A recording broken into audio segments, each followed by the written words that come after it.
Tune in to UFO Undercover, Wednesdays at 8 p.m. Eastern, with your host, Joe Montaldo, right here on the Paranormal Radio Network.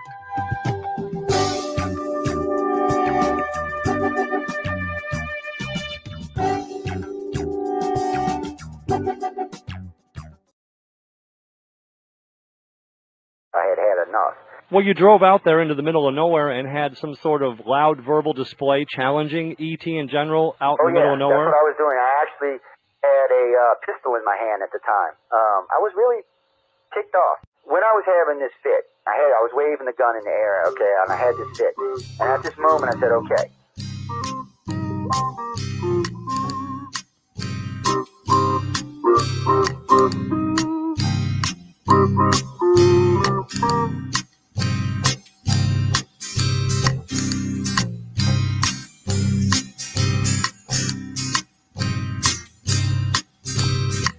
He was a Louisiana man named Montaldo. Folks around called him Six Gun Joe. Worked with ICAR, don't you know? Investigating UFOs. Out for a drive with a gal one night, they stopped to check out the reporting site. When an alien lit right there on the ground, he commenced to throwing his weight around. Now, old Six Gun didn't take too kindly to that kind of thing, especially without Vaseline or anything like that, Seriously. Well, Six Gun looked that critter right in the eye and said, "Any last wish before you die?" Yo, reached for his gun, quick as a twitch, and said, "Fill your claw, you son of a bitch." Now a legend spread across the land about this pistol-waving man. But if you're from space or from Earth below, you don't give no lip to Six Gun Joe.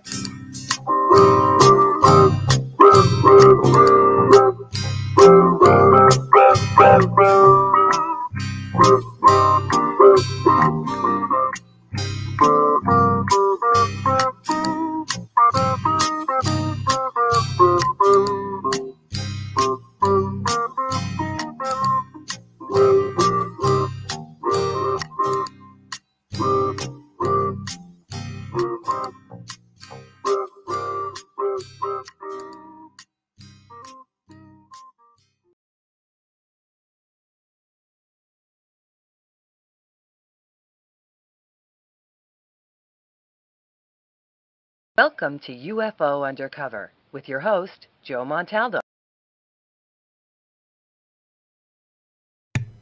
Wow, I haven't heard them in that order in a long time. Hello, everyone. I hope everyone's having a great morning, great afternoon, great evening, wherever you are on our big, beautiful blue planet.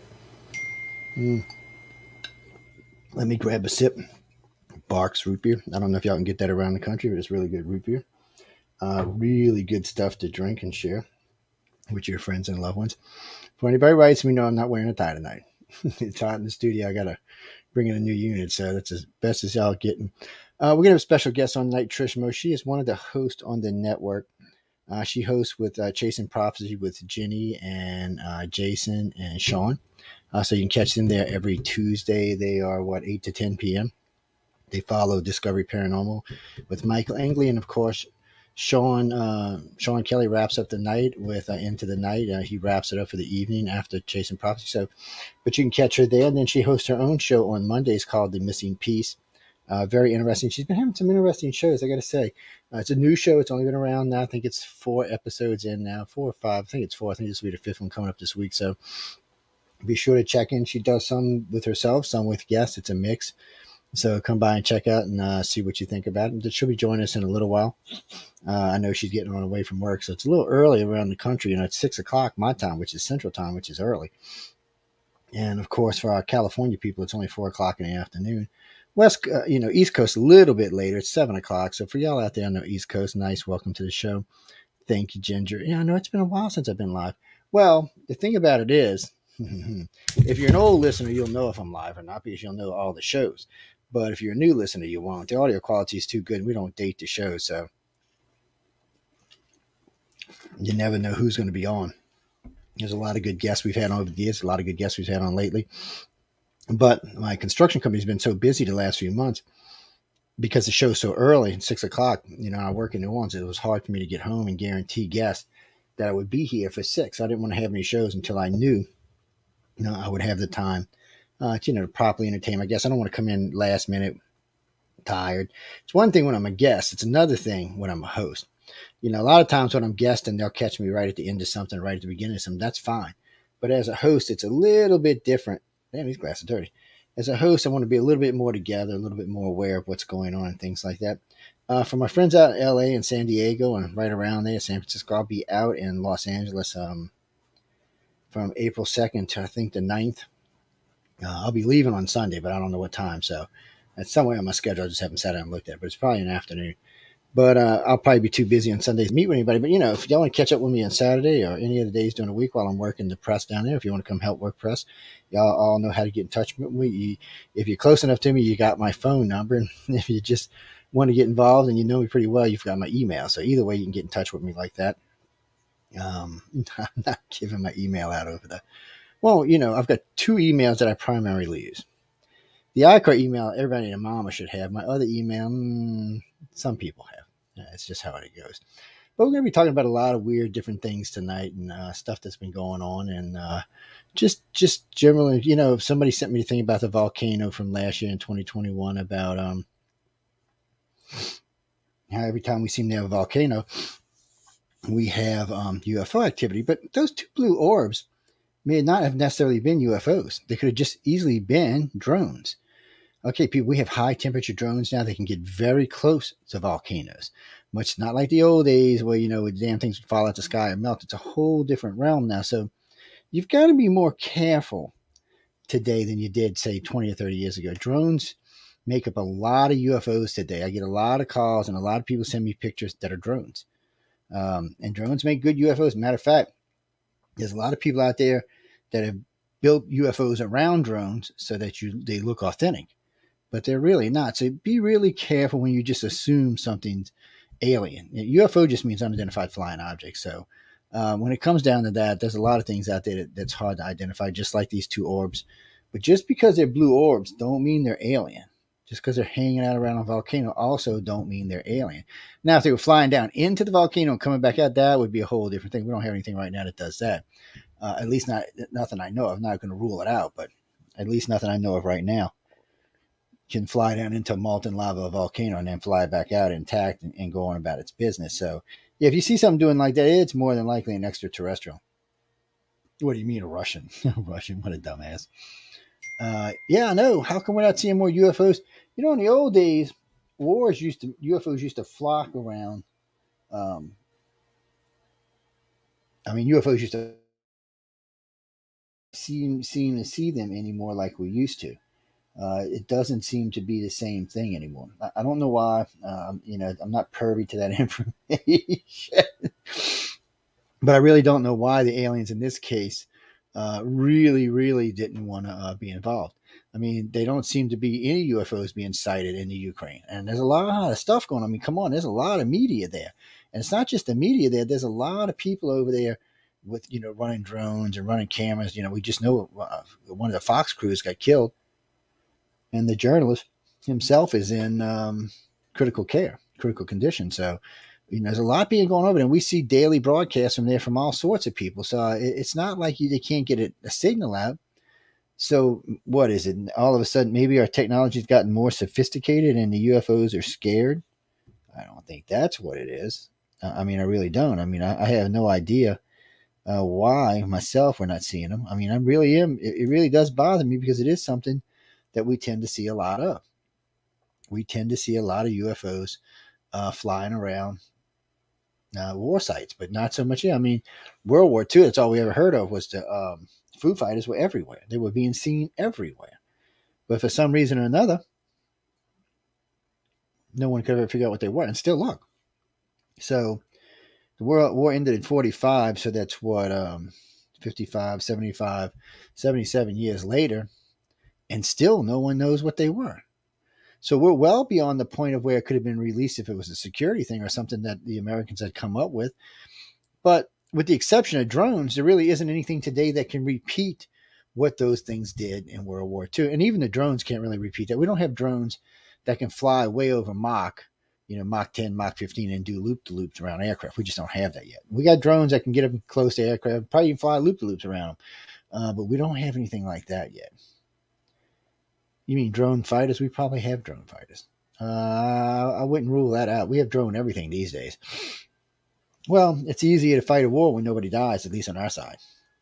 But still, why haven't we seen? I haven't even seen or heard of a bunch of UFOs over Europe.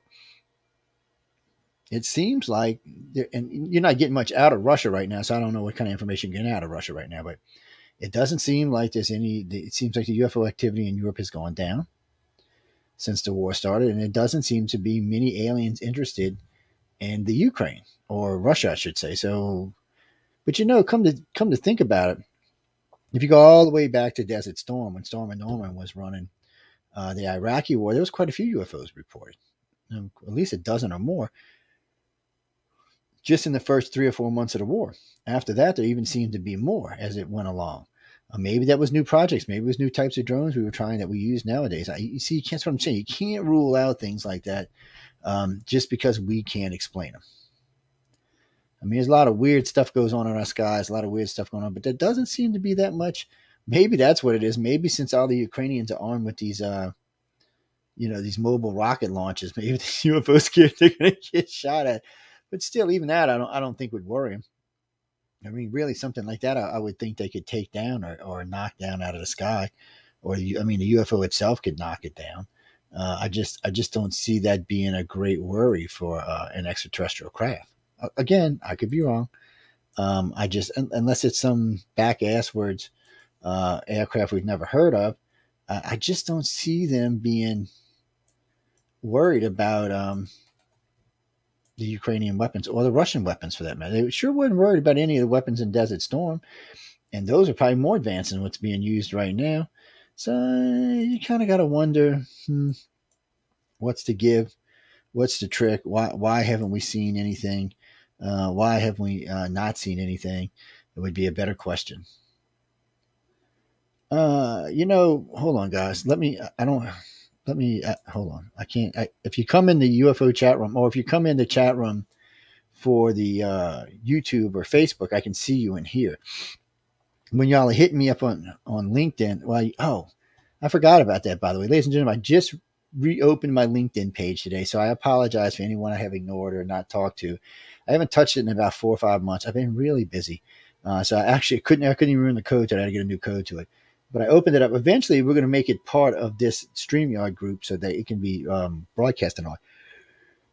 Matter of fact, I'm going to have to get with Laura Lee and ask her how the hell she does it, because I have not a clue how you get to stream on LinkedIn. But we'd like to get it started streaming on LinkedIn and use it as well. But anyway, I just got LinkedIn back open. So you can message me there on LinkedIn as well. But let's try to stick to either the chat rooms or Messenger. How's that? Facebook Messenger. Well, Facebook and Instagram are the same damn messenger. At least for me it is. Even my phone goes there. Kimberly, to answer your question, I'll be working press at the Writers of the Future Awards in Los Angeles for the week. Well, I'm putting up the stuff from last year. You can go see it. It's on uprnradio.com.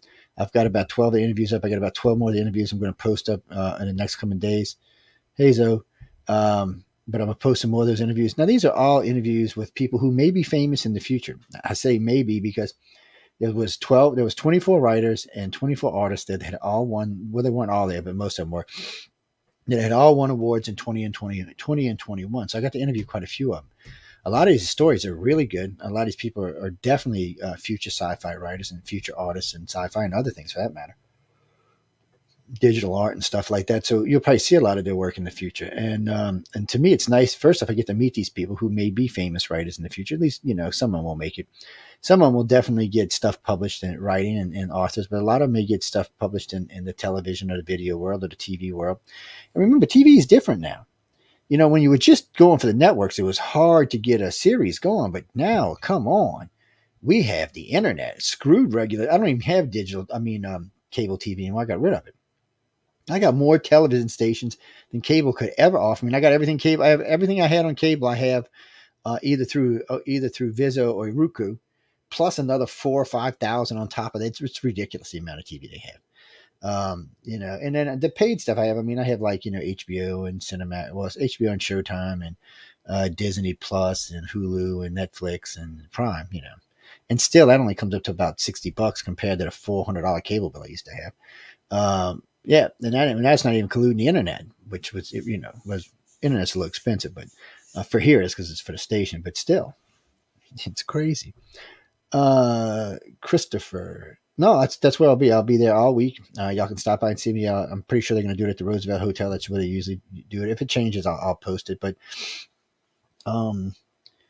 well, it depends what time you show up at the Roosevelt. Sometimes they just let anybody in. It's after, I think, 7 or 8 o'clock, you got to know somebody in the hotel to come in, unless it's like they're doing something special or something. Yeah, well, they protect their guests, Yes. So you've been there before. Okay, I got you, Josh. Yeah, you're right. It's not cheap. Last time I bought a White Russian there last year, it was $20 plus the tip, so $21. Yeah, for White Russian. Yeah, come on, $21. I go get some anyway. We're not even going to go there. Oh, thank you. That's in my studio. There's all kind of stuff in there. Just mismatched. We've got all the great philosophers' books right here, and of course you can see the skull. I actually can't see the skull because the mic's in the way, but there he is. It's also a Battle Crown hidden up there from Riders of the Future last year's event. I know. This was sent to me by, this is Battlefield Earth. This was a rendition done. This is the 89th one done. It's definitely a collector's item. It's quite expensive. It was very nice. This is just a local picture of the swamp, a steamship run aground, just kind of melting away. This was an award that we gave to L. Ron Hubbard on his birthday, which was March 13th. And then just other stuff. This back here is, Alpha, Foxtrot, Charlie. That's all behind me.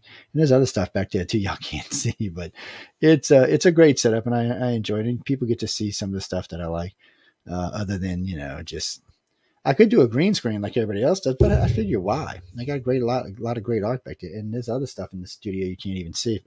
I set up the studio so if any angle I'm sitting in, if I want to do a show, there's something nice behind me or something cute behind me or decent. And thanks for noticing, Zoe. Jimmy. Oh, Jimmy Reed. Sorry. Yeah, I know who you are. Sorry. I'm going to go. I'll be back doing full-time interviews starting with the show today. Yes, sir. I'll be back full-time.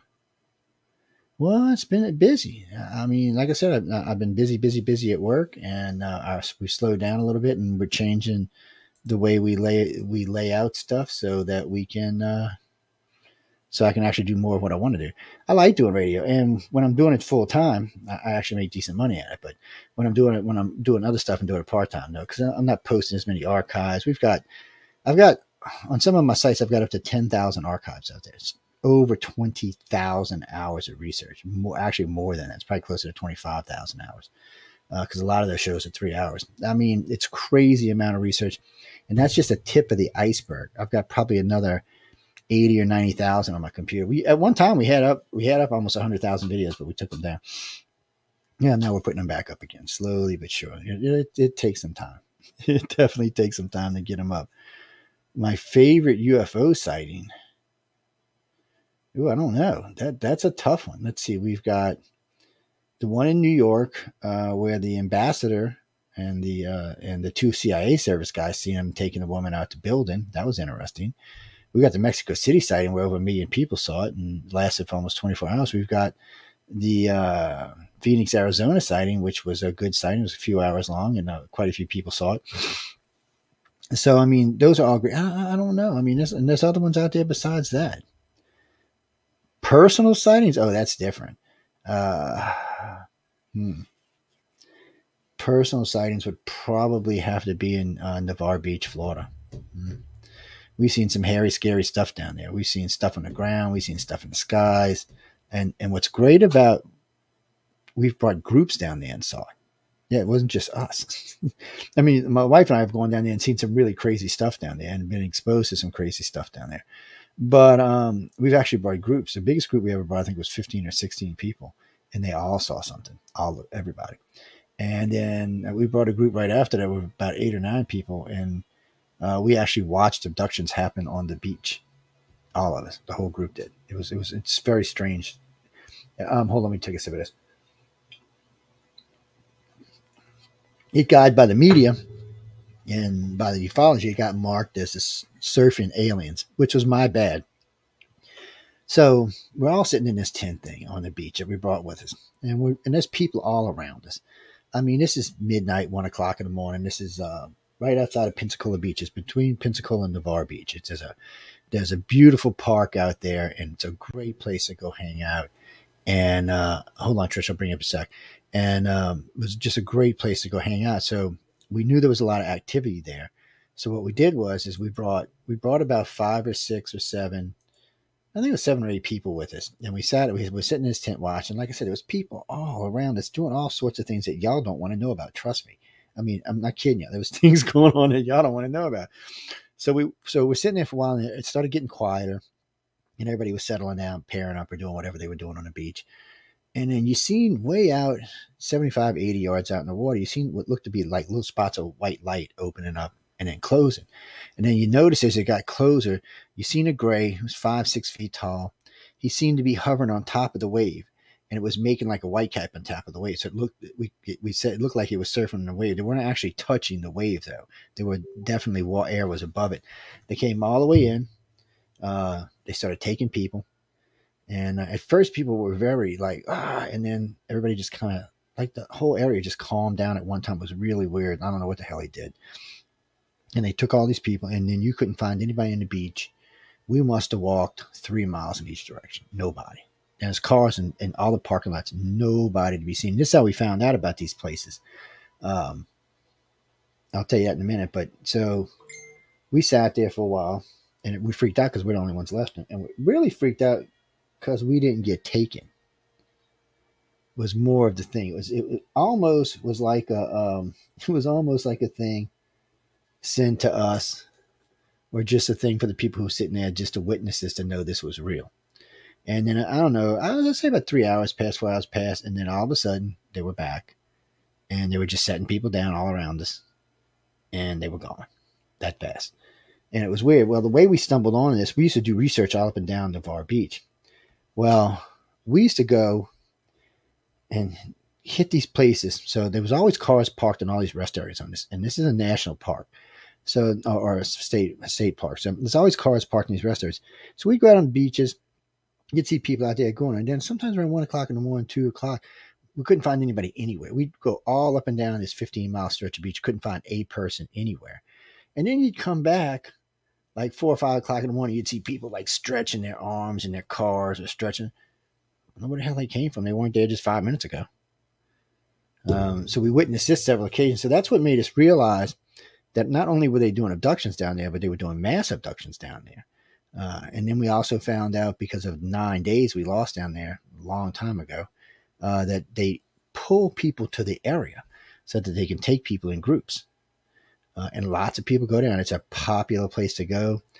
People spend lots of time there. And I cannot tell you how many people I've talked to now that cannot account for their vacation. They didn't spend any money on their credit cards. Their car still had gas in it. There was no food bills, but yet they were there for 7 or 8 days. No one seen them come and go out their hotel, but yet they were there for 7 or 8 days. It's crazy stuff. Makes you go, what the hell, man? But anyway, hello, Trish. How are you? Oh, she got her mic off. Hello, Trish. How are you? I'm good. I'm good. Sorry. Glad you're good. There's probably a really big glare here. No, yeah, you look good. I don't see anything like, yeah, it's not glaring out. I think the picture on top of you makes it stop, or maybe that's just a UFO on top of you makes it stop. Okay, never mind. If I was looking at the picture, I'm talking about this glare up here. That's not from her. That's actually from the picture. I'm glitching already. No glitching allowed.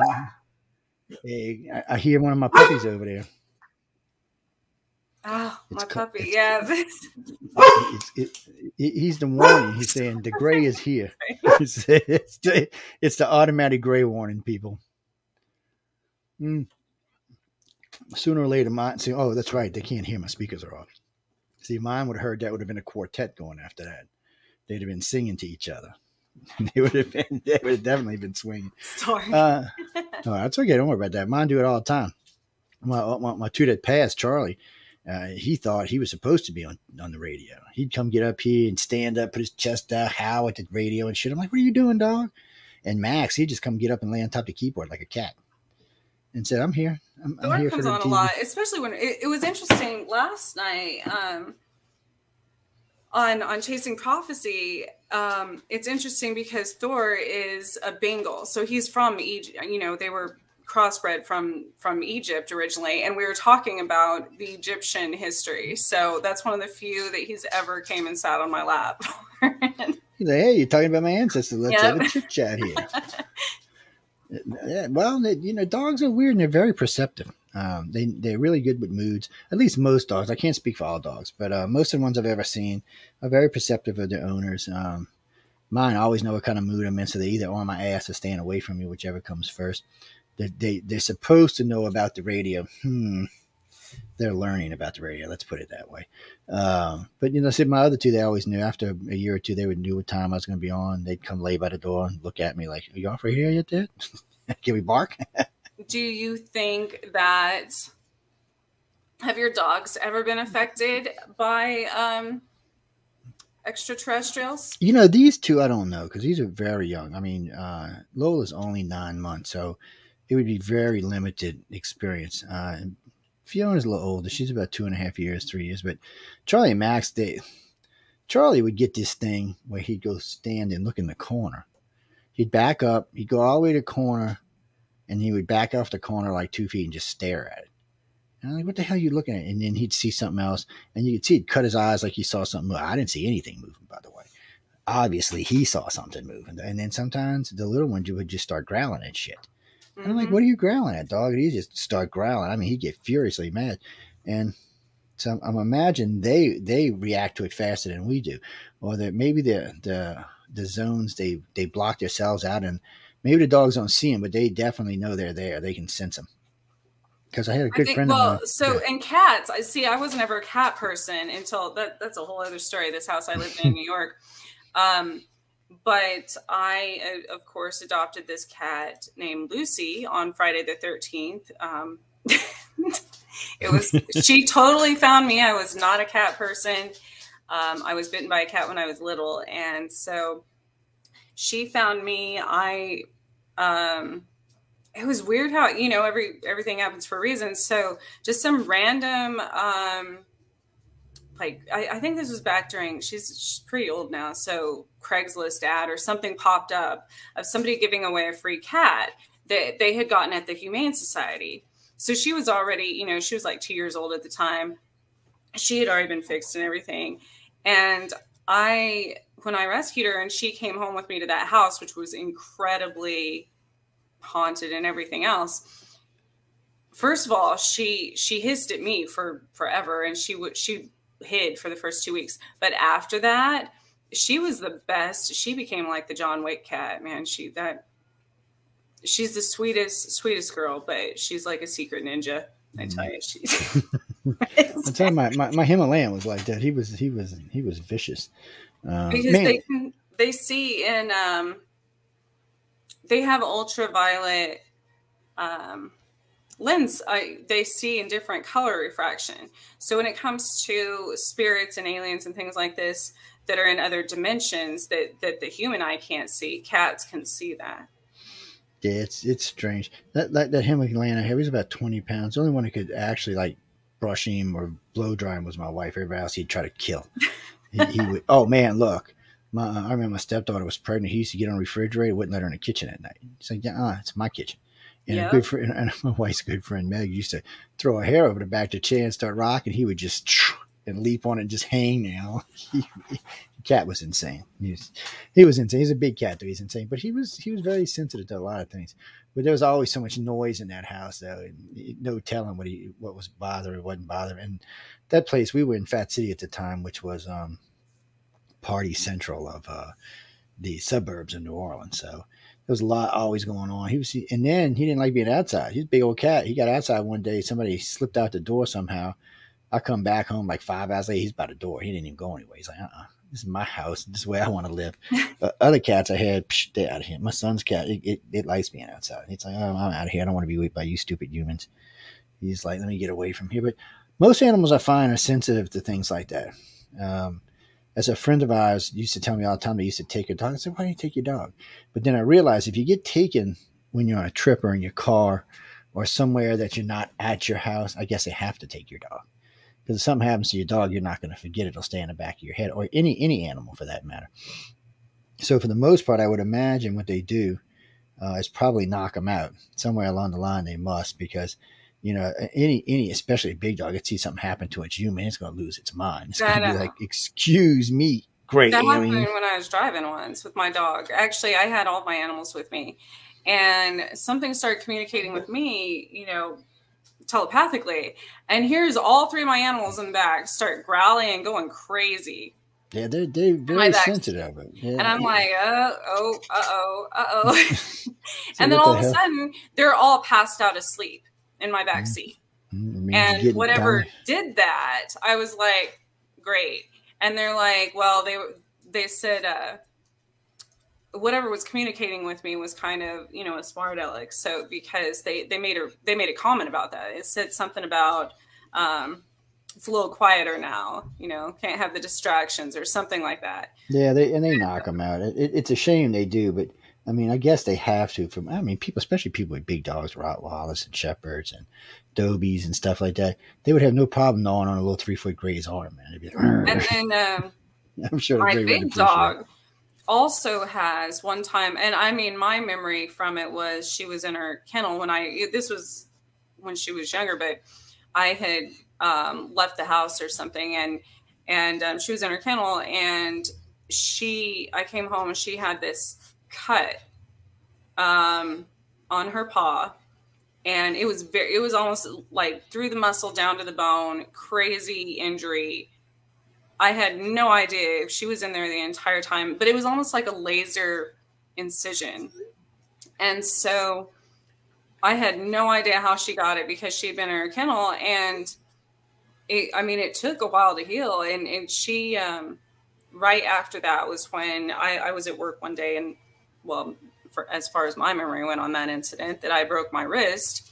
And when I got x-rays is when an implant in the same hand that it showed up on in an x-ray also was the same leg that was my dog's. That's weird. So I was like, did they put an implant in her too? You never know about that. But you got to watch implants. Usually if it's an implant, and they might have, because government likes to do implants. Right. And that would have been, the dog, they wouldn't have healed it. That's why they just put an implant in there and said, hey. Right. And, I try to explain this to contactees and abductees all the time. I said, when you have a mark and it's not a completely healed mark, odds are it's from the government and it's not from ET. Because ET don't even have to leave a scar. People talk, what a 3-point triangles. No, ET don't have to leave that. There's no need for that. They have the ability, it's like Star Trek. They have like dermal regenerators. They can just regenerate the skin. They don't have to leave any sign of anything whatsoever. No scars, no marks, no redness, no nothing if they don't want to. Every now and then, for some reason, they leave bruises on people's arms. And you can tell a difference between if it's like somebody in the military or if it's, especially the Greys. Greys, when they grab somebody, the bruise is like about this long and about this narrow. It's not like, see, if I grab somebody, they're going to be kind of round, they're going to be ground about this big around, and I got pretty big hands. And so if I grabbed you like this, it would leave those marks of my fingertips on there. The Gray's fingertip is like this long. It's different. Their fingers are longer than ours. They're first off, you're missing. I think they're missing this. You can't tell because their hands are together, but they're missing one of the fingers that we don't have. They do have a thumb for most of them, by the way. I think it depends on the person, though, if they leave bruises, because I've studied a lot on, a person that has thinner blood, any type of interdimensional, anything, travel or anything, it does something to your blood. So I think that would, some of the bruises probably don't show up until if a person bruises easily. I would assume it would be easy. Oh yeah, and you can tell with the people who bruise easy, because there'll be way more bruises on them. But you got to wonder why the Greys leave them behind, because they don't have to. They could just and they would be gone. I know why the government does. They don't have a choice. There's no way for them to get rid of them. They're not quite to that technological level yet. I also think, in a lot of haunted places and stuff, dealing with spirits. I'm more of a historical medium, so I try to. I don't like lowering my vibration for the demonic type entities and stuff as much, because that's draining to a medium. So, but a lot of those places that are haunted and stuff, these things that are mimicking demons or things like that, a lot of times I think those are Greys, because every time you always see this small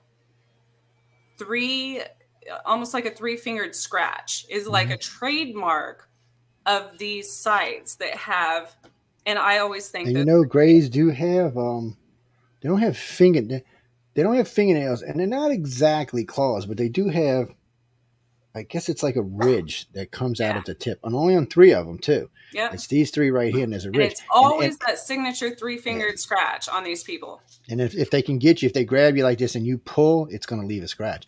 Again, though, they don't have to, so you got to wonder why they do that. I think a lot of times they leave the marks and stuff like that so something happened. Because a lot of people, first thing most people do on the planet is instantly try to do away with whatever the experience is. Try to talk it away. Oh, no, that's not what happened. This, that, or the other thing. They try to make it rational when there's no rational explanation for it. But they still, because people are weird and they don't want to think that weird things are happening to them, so they try to explain it away. But I think just like UFOs, I think that's what UFOs are actually for, or sightings, I should say, or more for letting people know, hey, look, we're here. We just took you. We just put you back. We just wanted you to remember something happened to your dumb ass. Because again, humans are going to try to say, oh, it was a fraction of light. It was Venus. It was this. And sometimes it is actually that. But in a lot of cases, it's not.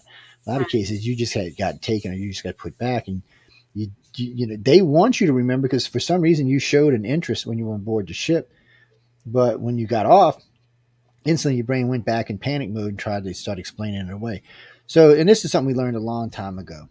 ET will not let you remember more than you can handle. So when a lot of people just are BSing to start off with, because like them people last night were bothering me. I had to leave or I was going to get in trouble. Jenny was going to hurt me. she was going to, there was some stuff in there and there was some stuff in there I know they got from me, which bothered me even worse. But still, they were going just in some directions. I was like, okay, maybe we should move on.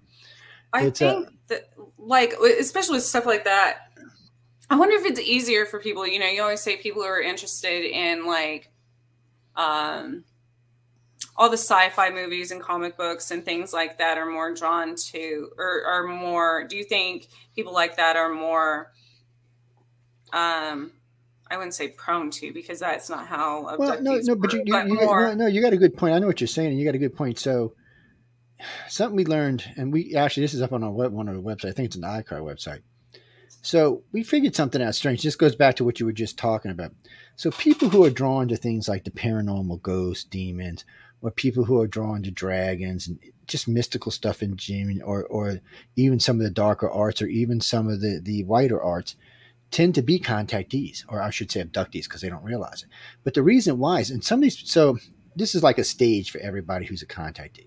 So they start out, they get taken. The first thing they do is they're either in God or they look at God. Explanation's not enough. So some of them will go into the darker arts, and that's a little too scary for them.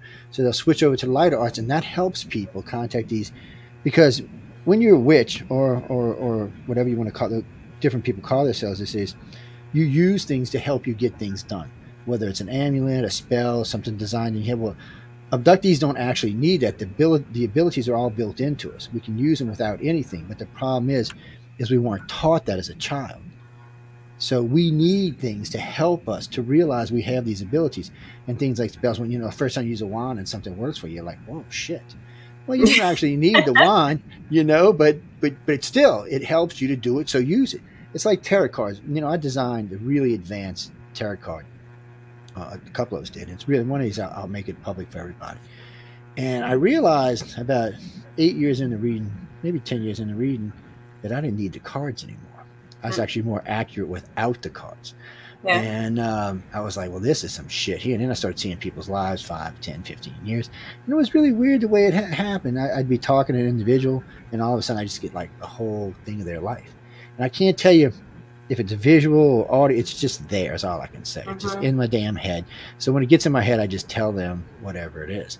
And so far, it's been very, very, very, very, very accurate.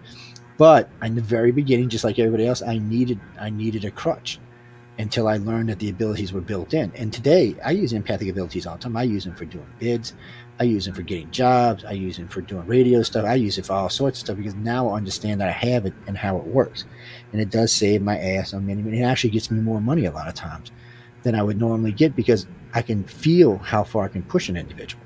So if I'm talking to someone and I'm talking prices and we're just throwing prices around, and all of a sudden I get this, oh my God, back to me, then I know, okay, we've gone beyond what the customer can handle. So then I can back myself up to right at the edge to where they're handling and where I'm happy. It works out real well, people. And it's one of the nice things about having empathic abilities. And we don't consider anyone an alien abductee or a contactee if they're not at least empathic. We expect them to be empathic and telepathic. Most when I say telepathic, though, most of the people I know can't control it in any shape, form, or fashion. But it works. They just sometimes they get angry and they'll send something out, or they're happy and they'll send something out, or they'll feel something. And but that also helps you if you pay attention, and you feel that and you know what happens. You can do it. So it's one of the reasons I don't pick on people who are into magic, because I was there at one time. I mean, I studied with Crowley's grandson, and my wife studied with Gavin and Yvonne. We were some pretty heavy hitters, but. I think as far as, what started happening with me, as far as the pagan side of it and why I went that route is because it's a good route to go, learn.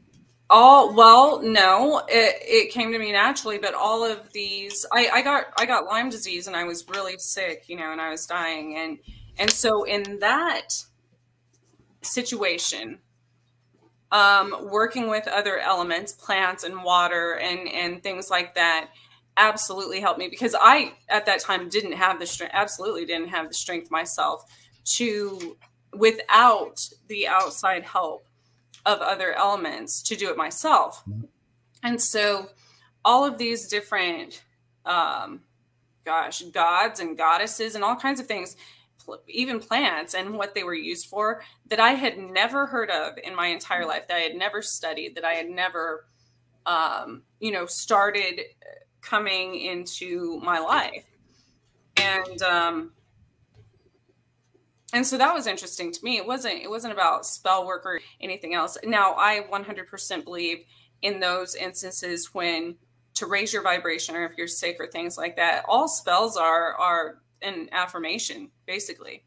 And so when I'm trying to improve my self-discipline or reach a goal, things like that, especially when it has to do with fitness or business related, being an entrepreneur, I absolutely have these affirmations and things like that, which some people might consider a spell, but that's no different than people, like Christians praying. Things like that. That's an affirmation. You're putting that energy out there into the world. It's the same as a thought, being positive or negative, to help with whatever.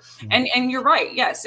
Essentially, it is just confirming what you're trying to, tell your subconscious. See, in that I was lucky because my grandmother was very religious, but she was also into the cards and a lot of other things. So, and she, her and my mom used to drive me crazy. Somebody, the phone would ring. They knew who it was every time. Somebody knocked on the door. They knew who it was every time. Mm-hmm. Oh, and I'd say something. Oh, no, that's not where you were. I'm like, that's where I was. Oh, no, that was not. Are you going to tell me the truth now? And I was like, no. And then my grandma, you're lying. And I'm like, Jesus Christ. Yes. And you couldn't lie to any of them. This is why I'm single. I mean, seriously, because it makes it hard. And then it's like my wife, sometimes we'll be driving along and she just start telling me, I'm like, get out of my fucking head. She just gets up in there. I'm like, get out. Eviction. Zoe, to answer your question, implants are used for a lot of things by the government, especially. They use them mainly to track us and monitor us, to know where we are, to what we're up to, keeping them down. But the tracking device they put in us is not so much to know that Trish is at home. It's to know when they take Trish, when she goes off the screen. So what happens is when you get taken and you have a government implant, the implant goes dead. They know you've been taken. So it's a good chance when they put your ass back, if you got any knowledge, you're going to probably come millab you. It's just one of them things. It's one of the reasons when I meet abductees and contactees for the first time, not on air or on the radio or on the internet, I always tell them the same thing. Be sure you want to come out. I said, because if you come out and you have interesting knowledge, it's a 90% chance you're going to get millabbed, because they're looking like just we are. People think the government knows everything. The government does not know everything. ET's not sharing any more with them than they share with any of the rest of us. They don't look. Do you think they trust Putin? Give me a break. He's over there storming around. You think if he didn't have alien technology, he wouldn't be freaking using it? He's getting his ass kicked in the Ukraine. Same thing with us. If we had alien technology, you wouldn't think we'd be using it. And there's a way to know where the world is on telepathic ability. So empathically, we're probably 25 or 30%. Telepathically, maybe 15%. Telekinesis, it's got to be less than 1.0% or something, because, and I can tell you why, because no president or no leader has just dropped dead from an aneurysm or a heart attack in the blue. Because just think if Trump would have had access to someone who could just squeeze an artery in your head and kill you, or squeeze an artery in your chest and kill you with nothing left behind. It would look completely natural. I can tell you, Hillary would have been dead. Angela Merkel would have been dead. Putin would have been dead. Xi Jinping would have been. There have been a lot of people dropped dead in them 4 years. But it doesn't happen. And people tell me, oh, that's because they can shield it. No, it's not because they can shield it, because any really good telekinesis could go past a telepath. That means their abilities would be that much better. If you're going to have telekinesis, you've already maxed out your telepathy. You'll have to be, with the empathic and telepathic abilities, will have to be way up to scale for you to even understand how to work it. I've only ever met very few people that could do it, and it's usually mostly limited. Go ahead, Trish. Oh, I was going to say on that note, I think that's why because I've met people that have amazing abilities, and they have no idea the extent of what their abilities could be. But I think that's why on those specific cases, they don't let those ones, remember things ever, because if they remembered what they could do or what they were capable of, yeah, they'd probably, I don't know. Who knows what destruction could come of that? You know what I mean? Not even intentionally. Yeah. See, and that's the thing. So many people have no idea what gifts they got or how to use them, and that's what makes it more dangerous. Because if somebody has a conniption fit and don't realize it, they could accidentally do some serious damage. So I have no idea what's going on with that. We're moving that way slowly but surely. In another 500,000 years, a good chunk of this planet will be telepathic, but. People ask me all the time, or people tell me all the time, everybody's got it. I'm like, really? Prove it to me. And they're like, no, Joe, you're wrong. I said, I'll prove it to me. I said, because I can prove to you they don't have it. So prove to me that they do. And the way you can prove this is easy, people. Anybody can do this. And this makes people really crazy when I do this. But you can go to any mall or anywhere for that matter, bring just 2 cards with you, blue and a red, a yellow and a green. Doesn't matter what color they are. And just tell people we're checking for psychic abilities. Now, you'll be surprised how many people will stop to see if they got psychic abilities. And you look at them and you put the 2 cards down and say, left and right, which one's which? Now, this is a 50-50 chance you're going to get this right. Remember this, people. Red, and if you get the right one right, the left one's automatically right. All right? So if you get the red one, the yellow one's on the other card. Less than 50% of the people even get 1 card right. Less than 50%. And what we do is when somebody gets them right like 2 or 3 times, then we'll add 4 or 5 more cards. And then if they can go through the cards, then you got at least a decent telepath. But most people, it's like flipping a coin. They tell you all the time, if you flip a coin and you call it heads or tails, you should get it the right 50% of the time. But believe it or not, the majority of people won't even get it right 50-50. They'll get it more like 40-60 or 30-70. Figure that one out. It's just the way things tend to work in our universe. So that tells you right there that these people have no abilities. Because even if they had a latent ability, they'd get it right at least 50-50. They had, a decent ability, a decent latent ability, they'd get it right 60-40, but they're not. And it's rare, but we find probably 1 in every 1,000, 1,500 people have any reasonable ability worth talking about. But that's another thing too. If someone did have a decent ability when they were a kid and it was beat down in them all their life, it's more than likely suppressed now. So it wouldn't show anyway. It's a damned if you do, damned if you don't. Yeah. So it takes a while for it to come back out. And see, like I said, I was lucky. My family was actually more open about that.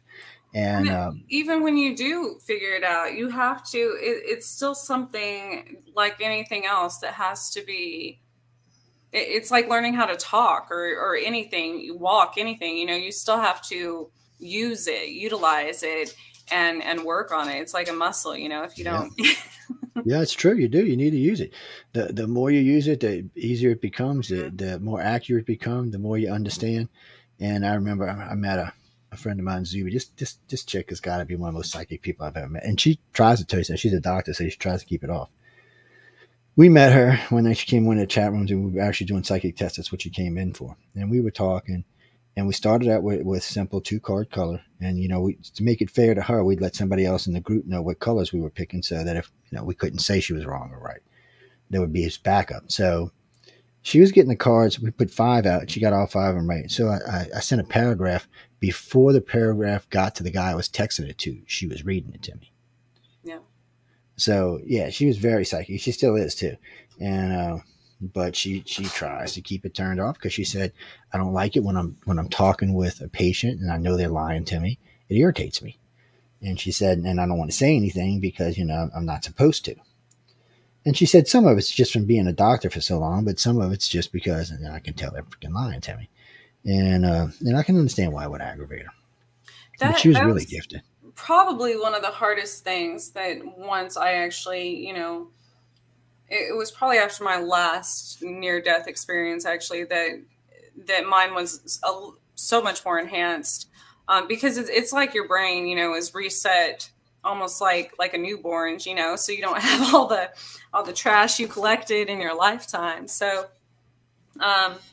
so after that happened, it was hard for me to be around people. I mean, not just friends and family and relationships and things like that, but just anybody, because nowadays, people lie a lot, even about things that are irrelevant. Yeah, stupid. Yeah, and it's really hard to.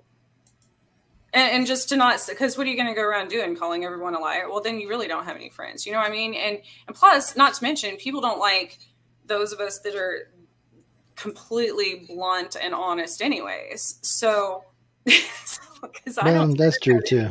So, yes, that used to get me in trouble when I was young, man. Yes, it gets me in trouble a lot. But it's hard to, which is interesting, which is when I went into hypnotherapy, that's different because your higher conscious, subconscious, unconscious, whatever people want to call it doesn't lie. And it's the same thing with many spirits, I've learned, because their spirits are free. Like, they have no reason to lie once they're dead. You know what I mean? So I think I found comfort in that, and that actually enhanced my mediumship much more, as well as being a hypnotherapist, because that was the honest parts of people. Yeah, see, they used to get me in trouble all the damn time. I'd meet people, and they'd be telling me something. I'd look at them, you're lying to me. And they're like, no, I'm not saying you are. Stop lying to me. Or, knowing someone's intentions before they even get to open their mouth up. Yes. That gets me in trouble all the time. That's a big one, too. That still gets me in trouble. I'll look at somebody and say, get out of here. I know what you want. Oh, you can't possibly. I say, I know what you want. You want me to tell you what you want? And they're like, how'd you know that? I'm like, yeah, that's how I knew that. And then, okay, well, leave me alone because it's not going to happen. It's, it's just crazy stuff. Calm here, you little demon. And my facial expressions, like, even if I'm not saying what I already know, what I'm thinking, my facial expressions get me in trouble. Oh, yeah, mine do too. I have such, I've got that RBF, and but if I have very animated facial expressions, so I try when I'm on radio nowadays, especially since, see, in the old days it didn't matter because we didn't have video, so I could be making all kind of faces. Now I'm just kind of straight faced. One lady said, "You don't really express much emotion," and I don't want to tell her why, because I was thinking the whole time you're lying to me, but I'm not going to say nothing. Just gonna let you go ahead and talk. And it is kind of crazy. Bruce, no, really, no, the government does implant you. That's the way they track you. Yeah, the ETs can track you basically via your blood or whatever it is. Somehow or another, they can track you. I think there's a way they can keep a lock on your brain or your brain waves or something. They don't need fingerprints or any of that stuff. They know where you are. I know they know where their contactees are. And they don't need. We all have like an energetic signature. Yeah. Almost like, if you think of DNA, yes, it's like that. But if you think in the whole, matrix system, we all have a specific, almost like a fingerprint, but it's our energy. It is, and we all have a form of energy out there. I mean, I know if you've ever watched those people who take those aurora pictures, or whatever they call them. That ain't even what they call them. Well, yeah, it is what they call them. Aura? Yeah, aura pictures. I said aurora, didn't I? said aura pictures, yeah. That's like, there's two different, yeah. Yeah, it's entirely two different things, by the way, people. Just in case y'all didn't know. Aurora is the thing in the sky. Aura is the thing around you. Just so you know. A lot of people can some people can actually see them without the camera, but some people are very gifted when they take them with the camera, and they can tell you a lot. But I mean, if you can see it on the camera, I mean, you could probably work it out for yourself. I mean, if the thing comes out black, you might want to go get hospital checked in to see what's up. Different colors mean different things, but it's and I've seen a lot of them over the years. I was in Sedona for a while, and everybody and their mama took them down there. Let me take your raw picture. It's funny. I had 5 different people taking 5 different colors come up. And the lady said, "I wonder why that is." I said, "Because you catching me at whatever personality I happen to be using at the time." I was here now. I'm in your head again because I was you're in mine, one of the two. I was about to say there are certain people that there's some people I when I've fasted and during certain moon phases and stuff in the Veil Center, I can see people's auras, but not all the time. But it's interesting because some people have the same color all the time, and that rarely fluctuates unless, something drastic changes in their lives. But then you see these people with like a rainbow type. I don't know how to explain it. Like it changes like a chameleon. Yeah. Which is really interesting. And especially if someone can manipulate that, because your aura has to do obviously with your chakras, and your chakras are the energetic, have to do with everything, the way your body operates, all of your organs and everything. So it's interesting if a person is able to control that and manipulate it to benefit them and their health in a way, and to adjust depending on who the energy they're around, is fascinating. It's very hard to do. It is. It's a very strange thing to do. And it's hard to do. It's, because a lot of people don't realize it, but their personalities tend to change when they're with other people. Uh-oh. Somebody said hello. Somebody said hello. It's I'm gonna have to get on YouTube. YouTube's about to drive me to drinking. I can already tell. Them people over there are nuts. But it does. It makes a difference in your personalities, and when you're in a certain mood or a certain way, you may different colors may come up. It's not a sure plan that you're going to get the same color every time.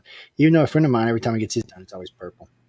I'm like, yeah. I said he's the most mellow person I know on the planet. Yeah, purple's. He's like, oh, your crown chakra. You have a lot of control over your emotions. Yeah, he's he likes being purple too. I'm like, yeah, I bet you do. Hey Jay, what's up, babe?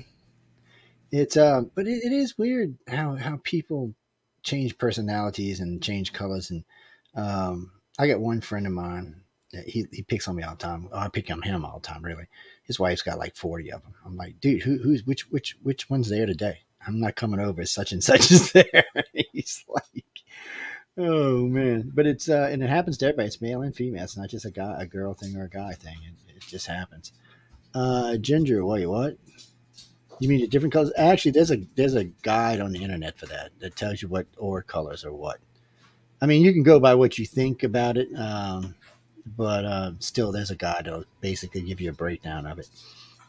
And you can actually, I've taught a lot of people to do it themselves. If you actually, you have to, you can start just, holding your hand out or something, but it has to be against something like a solid color that's not in the aura realm. So like, well, white's not really good, but like a gray or something. And there's ways you can focus and see your own aura. It's yeah, I guess you could. Well, somebody said you can see them when you look in a mirror sometimes a certain way, or a certain type of piece of crystal you can see. Mirrors. I don't either, because mirrors reflect a lot of things. A lot of things get up in mirrors, so we just leave them alone. Man, I tell people this all the time. I'm like, of all the things, even like paranormal investigators and stuff I meet all the time, it's funny to me that they don't think about this, because I'm like, oh yeah, I will not look in a public mirror, like in a public restroom or something. Oh no.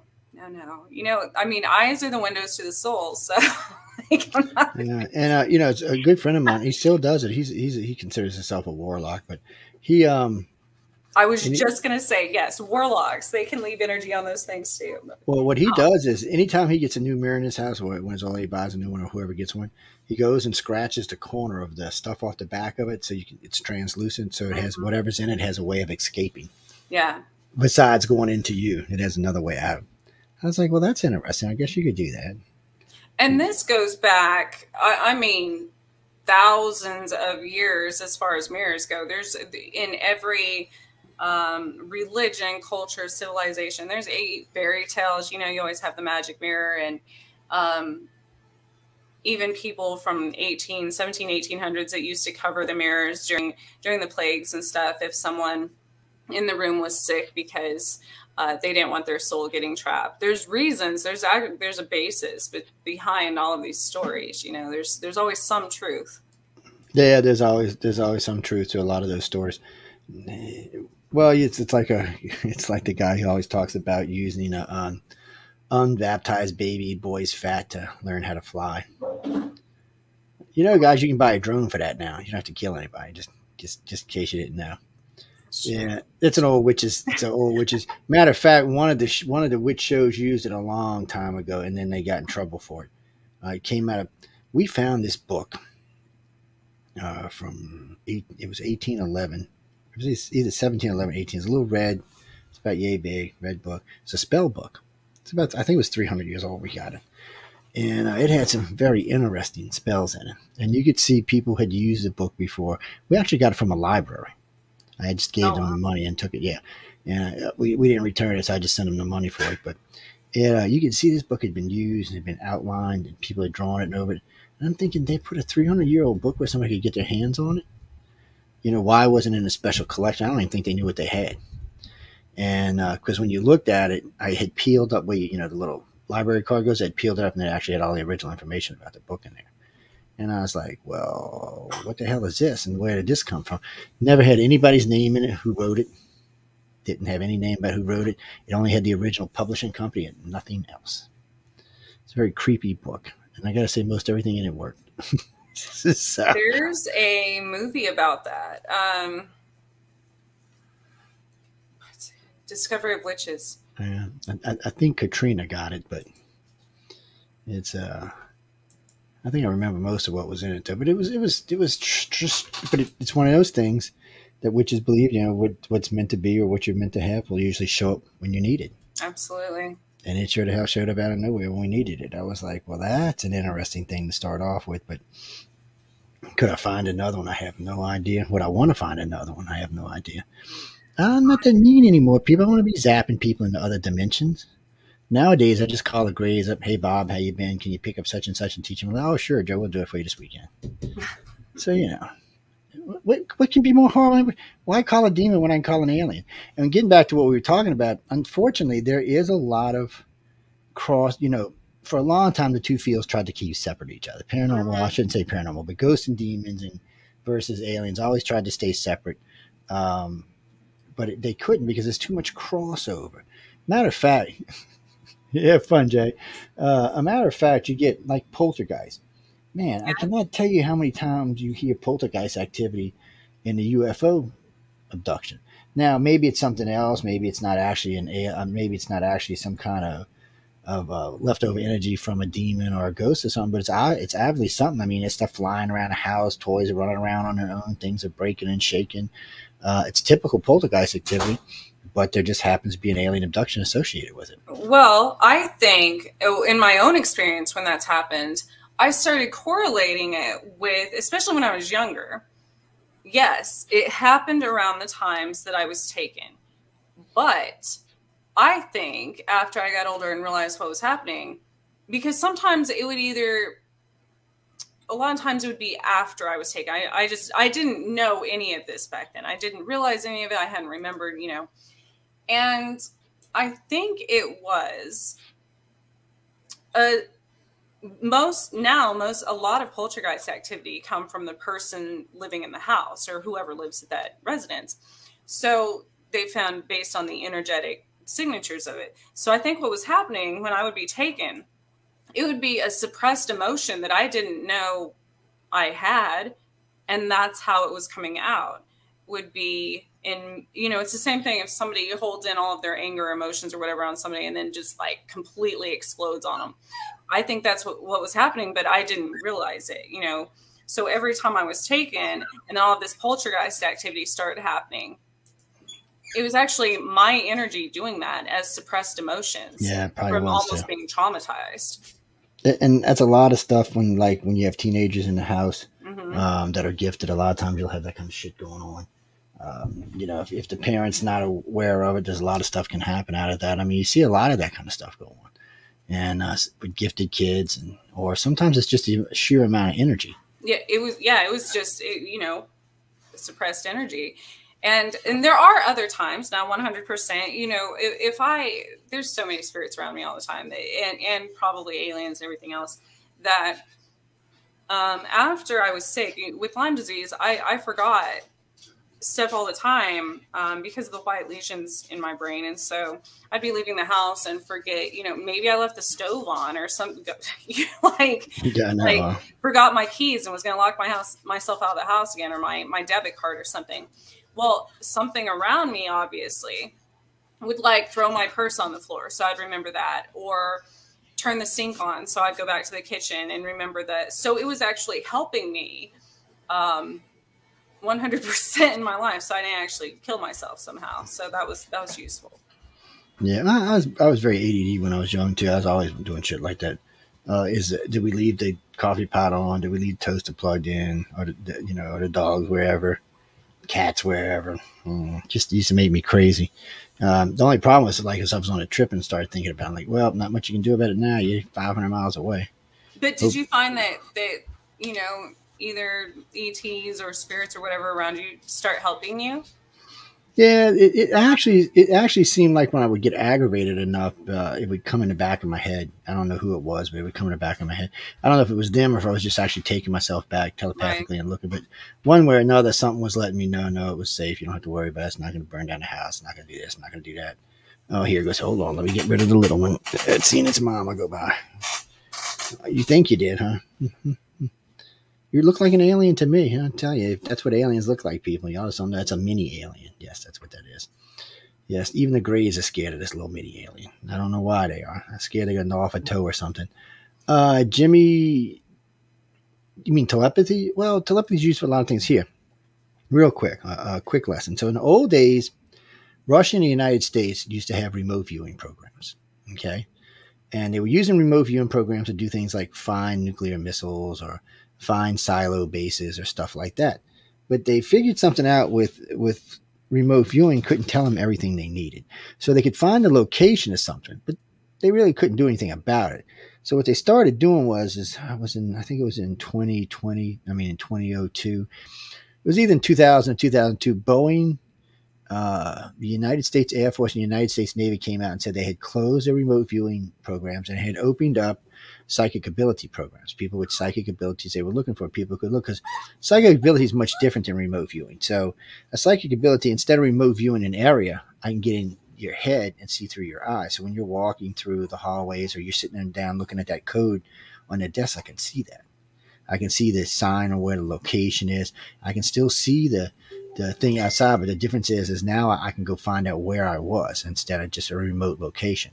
I can actually get a physical address. So it's a much more useful tool, but it's more so than that, because if you have a weak-minded president, like some of the ones that are running around right now, you could easily get into their heads with a telepath. Remote viewing is not going to help you do anything to get in Biden or Putin's head, but a telepath can, and give you an idea. Like right now, Putin's pushing this war.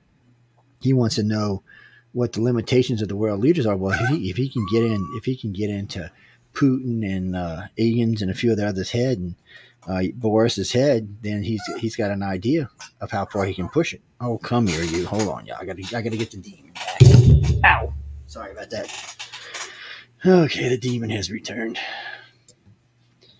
So you want an earbud too? You need an earbud to see what's going on here? Oh, whoever knew this was going to happen. Okay, but no, you could really, it's really a different way of doing it. So most people always thought that remote viewing was the way to go. And I did a lot of remote viewing interviews when I first got into radio, Ed Dames and a whole bunch of them, all the ones that were working for the government. And they were good. I mean, they were good remote viewers. They could tell you a lot. They could find a remote location and find places. But when I asked them, I said, well, do you know the guy's name that was the colonel that had the code? Well, no. Well, we need that. We need to know what the code is if we're going to do anything about it. Or if we were going to make an attack on a base, we'd want to know everything about the base inside the base. Well, remote viewers weren't all that great about that.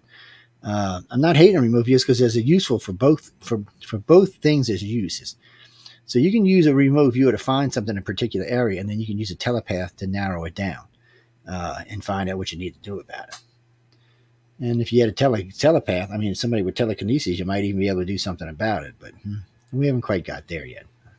At least I hope not. I'd hate to think of Putin having somebody who can type in, launch codes to one of our missiles. Yes, Lola. What are you doing? You can't hardly see. I know, Carrie. You can't even. If she didn't have a green sweater on, you wouldn't even know she's there. She'd blend in with my vest. She is black, man. Most people think she's. I started. When you have passwords like you enter in the computer, and I was talking about this with somebody one time about why they have the little eyeball next to it that you can click on whether or not it encrypts your password or not. And my friend's like, well, why would they need that if it's just your private phone or computer or whatever when you're typing it in? And I was like, well, that's why, because if somebody, I always leave mine on like the crossed out, where it comes up as stars, because I always think of that as far as remote viewing. I'm like, somebody can see literally, even if it's something that you only touch ever, they can see through your eyes to get it. So it's the easiest way to do it too, man. They get a lot of information like that. Government uses a lot of telepaths. They burn them out a lot too. And then that's why they're always looking for contactees, because they know contactees have telepathic abilities. Empaths are great, but they're used. You want me to tell you what the government uses empaths for? They use them for doing not regressions, but when they need to hypnotize you and make you forget something. It's called a passive hypnosis. So the empathic ability. So they do the regular hypnosis, but the empath is actually in your head, laying their feelings into your head. Makes it way easier to put somebody out and change their memories. You can leave a sense of happiness, a sense of fear, a sense I'll never go back there again. All that can be left without being a telepath, just a really good empath. Well, just because you're empathic don't mean you're telepathic. You probably should be, but you just haven't developed that ability yet. Empaths are just what they are. They're empaths. And we don't consider anybody not to be a contactee if they're not empathic, at least empathic. Well, we consider empathic abilities to be the, how can you say it, the least of the 4 or 5 abilities they are, the easiest to achieve. They can also be, if it's not controlled, can be detrimental too. That's what I was just getting ready to say too. It's all great to be an empath, but if you don't know how to handle it, it'll drive you batshit crazy. Oh my gosh. Well, because I was giving a lecture at the X conference. It was in 2010, and we were talking about this, and they had a very telepathic group a very empathic group in the audience with us. And I was talking to them about it. And I said, people just don't realize this. I said, empathic abilities are great. I said, but when you walk into a room and everybody is feeling way, or 800 different feelings. You're picking up on all of that. Yeah. And some people are better at transmitting than receiving. I said, but if you're a receiver, when you walk in a room, you're receiving everything in that room, and it's a lot for you to deal with. And a lot of times you're experiencing emotions that are not your emotions. You're experiencing someone else's emotions. And a lot of times you can transmit your emotions to other people. So you got to be careful with that. You know, if you're dating, work, wherever it is, it's easy to transpond your emotions on someone else, or someone else's emotions on someone else, for that matter.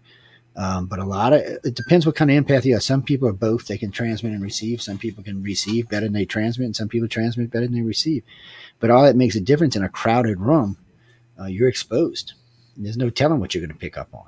You know, sometimes people will write to me, I don't understand why I start laughing, or I start crying, or I get mad. I say, because you're somebody else's emotions. I said, check the area in, look around to how, I don't know, because the abilities vary on how strong they are. But I said, check the area. And I said, one of the ladies I work with, she said, I kept laughing over this. It just seemed like a stupid laugh. And she said, I went downstairs and my two sons were watching some stupid ass cartoon, laughing their ass off. I said, yeah, that's what you were picking up on. I said, but you can just as much transmit. I said, you ever look at your kids sometimes, not say a word, not even change the expression in your face, and they just walk the fuck out of you, walk the hell out of your room and go on with yourselves? And I said, when it's an older kid, it's different because they understand the look from mom and dad, but younger kids don't understand that yet. That's an empathic ability you just pushed in there. Or when you know your daughter, your son's in danger or having too much fun, a lot of parents can sense that. And the same as far as kids go, what's happening more and more, because kids are more, you know, each generation is more advanced than the last. Yes.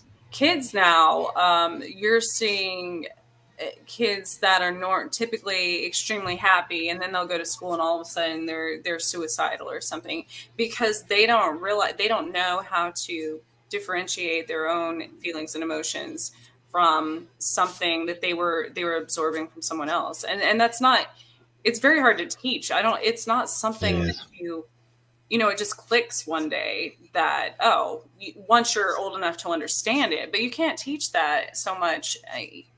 I mean, you can, as far as spreading good. Well, you could teach it if there was enough people that actually understood it or believed in it. Yeah. It would be a good course to have online for somebody to teach, you know, how to learn how to control your empathic abilities. Because a lot of people have a hard time with it, and it does screw up a lot of people's lives. You know, a good friend of mine, she's a transmitter, and she likes to transmit how she feels about people. Well, sometimes she thinks that's a reciprocated feeling when it's not. And then some people feel those feelings that are actually real, but don't know what to do with them. Right. You know, they'll be like, well, I know that person's interested in me. I said, are you sure? And they're like, yeah, I'm absolutely positive. I said, well, you know, and then they don't know what they want to do after that. That insecurity kicks in. Mm-hmm. It varies for a lot of people. There are some people that are just really good at using them. You know, some people can use them to their advantage quite well. Some can't. But again, we wouldn't even talk to a person and consider them to be an abductee or a contactee if they were not empathic. It's just, we expect that. And it's not hard to tell. Empaths know each other pretty easily. It's not a big thing like us bitching just a couple of weeks ago. My empathic abilities have, just before this war started, about 2 months before this war started, my empathic abilities were just going apeshit. That's sensing stuff out and irritates me. And right now it's the same way. It irritates me because I don't know if I'm aggravated because of something else, or I'm just picking up somebody else, and unfortunately my empathic abilities can have quite a long distance these days. So it's Jesus. And then all of a sudden I'll hear something or I'll see something, and then I realize, oh, well, that's what that was. Yeah. And I get that way too. For a while there, before I knew more how to control it, I couldn't even go to the zoo, for that matter, because I would be picking up on the animals, you know, and if they were just their sadness and things like that. And so it started to get to where literally the entire world was breaking my heart, because there was so much, especially during the last few years, you know, there's so much anger and sadness and everything. So I didn't want to be around people ever. I just wanted to be out in nature. And even then, you know, there's certain things when it first started happening to that degree, if I could sense, you know, a butterfly getting caught in a spider web, pretty far away from me. And, you know, and so when things you got to learn how to turn all that stuff off. That's all got to go off. So it took me a while to tone that down and be able to function in society again. Otherwise, it's very difficult. Now, I don't know what triggered this lately expansion, I guess we'll call it, or lack of control might be a better way of saying it, but it's just been really weird. I don't know, and I've been picking up a lot of different people, which makes me batshit crazy, like I said earlier. It's but you know, and in some ways it's a good thing, some ways not so good. You know, you sense certain things you don't want to sense sometimes. I've had the problem. I don't know if you've experienced this because I'm not always in a city. Kansas has tons of open space. So, but it was right after the shutdown when everything started opening back up, and all of a sudden there's all these 5G towers, you know, that miraculously went up when during the shutdown. And I would notice those because of my heart. You know, a lot of people with heart problems have become more sensitive to the electromagnetic energy put out by those. But what I noticed was, since I do visit a lot of cemeteries, you know, being a medium or a witch or whatever, there's always a tower by a cemetery, always.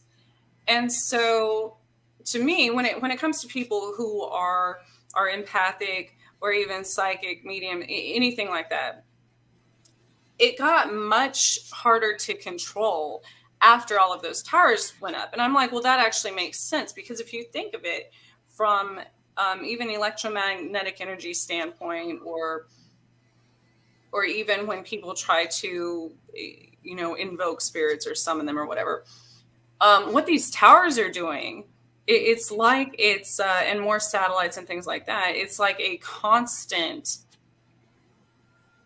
they're literally exercising them all the time, you know, and so that's a whole other issue, I guess, at the moment. You know, there's no way to shut that off because they're everywhere. Yeah, well, they're everywhere. They're down, no doubt about that. Everywhere but where I need them. My damn Apple phone's a piece of junk. Yeah, where you have 5Gs when I need y'all out here. And this phone won't roam on its own automatically. You got to move it from 4G to 5G. I'm like, you got to be kidding me, man. I said, this is a $1,000 phone. It should do all that stuff on its own. I knew I should have never left Samsung, people. I knew it. What can I say? I'm going back. As soon as I pay this one off, I'm going to get me a Samsung. Right. They got better cameras anyway. Well, I take a lot of damn pictures. I do. I have, Jesus, at least a few thousand pictures a year, every year. Well, I take stuff from work, you know, which is always a thousand, at least, of pictures every year. And then we travel. Like, you see, like that picture you sent me of that the sun. I take lots of pictures like that. One of the ones I just posted the other day was a sunset not far from where I live. Oh, that wasn't a sunset. That was actually in the clouds, that fire looking. Yeah. That was when you're talking about one of your scariest experiences. I was like, oh, I should send this because in future, it's in the cloud. It looks like a fire in the cloud. It's not. That was a really dark cloud over my house, and just the spot over my house looked like a fireball.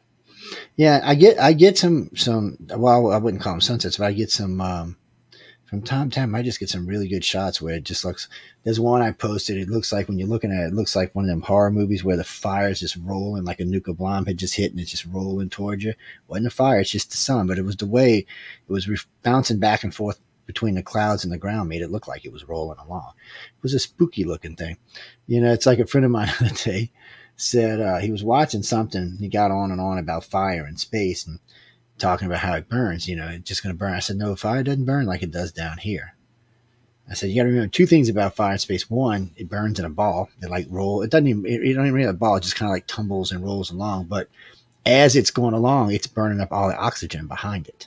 Mm-hmm. So not only is it going to burn you up, if it doesn't manage to kill you, burn you, you're going to suffocate to death as it passes you. It's a much different beast in space than it is on the planet. It's actually more dangerous up there than it is down here. Who would have thought that? But you know, it's part of everything in life. But I like those cloud. You know, I got one where it looks like these beams are coming through the clouds, and then it looks like 5 fingers coming out the clouds, and then rays going in between each finger. It's crazy looking. I got it. Wasn't you? I was sitting there watching a parade on the coast on the beach, and I took a picture of it. It's just how it came out. I was like, what the hell is this? It wasn't even meant to be there. Like I said, I was just taking a picture, and us, it's always pretty here because we got so much water and so much vapor in the air. We always have pretty colors in the sunsets. We sometimes they're flammable oranges and reds, but sometimes they're purples and blues and greens, and sometimes it's all combined together. It's a strange feeling. Then we get these sunsets that look like rolling fire along the edge of the coast. Just looks like the whole coast is on fire. And it's not, but when people see it, like, oh, what is that fire? I said, no, it's not actually a fire. But then I've got some that are actually fires that look pretty cool too. Because traveling like we do, we'll find things like Florida be on fire, or when some forest will be on fire somewhere when you're rolling along, and which is a bitch because you always got to play dodge the animals, and those animals are looking for somewhere to go. I've seen more weird shit on the side of highways, wolves walking alongside the car. I'm like, well, you can go home with yourself. A friend of mine, you're not going to shoot him? I'm like, no, he ain't bothering me. No, he's just looking at my car. And as long as he ain't trying to eat me, we friends. I'm friends with all animals until they try to eat me. And then things change a little bit. But it's strange. No, Carly, empaths link easily. It's even bad. See, like us two tonight, we're bouncing off each other's heads, but it's you see this a lot with empaths, and especially empaths with their friends. It's much easier to get in each other's heads. Most people don't even realize they're doing it, though. They don't. They until they have unexplained emotions, and then they're like, you'll be surprised how many people end up in a nutty ward because they have empathic abilities, and none of the drugs work for them because it's not getting rid of the empathic ability. Matter of fact, the only time they can ever cure them is if they give them something strong enough to knock out that ability. Usually that's some serious, antidepressant. Most drugs enhance a lot of drugs exacerbate that anxiety or sadness or whatever they're feeling, so. They, what do you mean? Oh, you mean, oh yes. Well, who was it just recently? Somebody was telling me they were doing LSD to enhance their abilities. It was just recently too. It was a couple of big people. Oh, I can't remember who it was now, but last night on my they were probably they were probably on LSD, but we're not going to be mean. It's I think they got confused with they were doing the Anunnakis and the and the Pleiadians is the same aliens, but they're two different aliens. It's kind of like, y'all got confused here. But that happens with a lot of people. A lot of stuff goes on. And then the Dracos are interesting, but they're not actually Dracos. Dracos is just one of the star systems. It's not even their home world. It's just one of the star systems they inhabit. They put a colony here, but they put a colony here a long time ago, way before humans were ever on the planet. They came here because of the dinosaurs. They were like, look at this world. A lot of people think they're from here, but I've had this argument with other people. When you get contact these ask reptilians, they usually date themselves somewhere in the 500 to 750 million year range, age-wise. That would have put them here before the dinosaurs. So they couldn't evolve with the dinosaurs. That would have put them here long before them. But no, it looks like they came here and visited, and whatever shit went down 63 million years ago, they left for a while. When they came back, they found, oh my God, where'd these things come from, meaning us? And I was listening to them last night because it mentioned that we're part reptilian. A lot of people don't like to hear that. I cannot tell you how many conferences, how many radio shows I've done when I say that. What do you mean we're part reptilian? I said, we all have a section in the brain that's reptilian. Oh, no, I had a scientist tell me, well, you're mistaken. I said, no. I said, what kind of scientist are you? I said, you must be not have anything to do with bodies or you'd know this. And he said, well, I do chemicals. I said, we all have it. And I love you'll hear this in the background. Because everybody's checking to see if it's true or not. And when they find out it's a significant part of who and what we are, it changes everybody's mind. So I said, without it, we'd all be just wimpy little slaves. I said, just like the race that was here before us. And I said, there was a race here that was a slave race that was just doing whatever the Anunnaki and them wanted them to do. And then the human type aliens wanted them to do. And then all of a sudden, for some reason, the reptilians felt they either didn't like the other aliens or they felt sorry for us. I have no idea which one it is. But they started interbreeding with us, and instantly we became sentient. We wanted to know why we got a platter field. Why are we making beer for you? Why the hell can't we do this for ourselves? And there was a revolution. And but it took a long time. It wasn't like it was overnight, and the reptilians were intervening for a long time. I guess it was their way of upping the stake without starting a war. I was going to say, a lot of times it's like, I think of it. Every scientist and people like that try to, and I get it. You have the analytical side and trying to make things make sense in this universe. But I think it complicates everything, because if you look at things like that from almost from a childlike standpoint, you know, where it's kind of like if someone's playing with your toy, you don't want anybody else to play with that toy. I mean, you're okay with doing whatever you like. You can mistreat your toy. But I think of like my pets, you know, like my dog, she loves her toys, but she can tear the stuffing out of it for all she cares. But if the other dog touches her toy, oh no, then she steps in. Yeah, she's like, what the hell? Yeah, I can see it's that. Kind of the same. So I always think of different species like that, like they're territorial on humans or on certain humans, you know, because, or even as a whole, as a civilization, because. I don't know. I think everything and everyone has an agenda. So obviously there's something.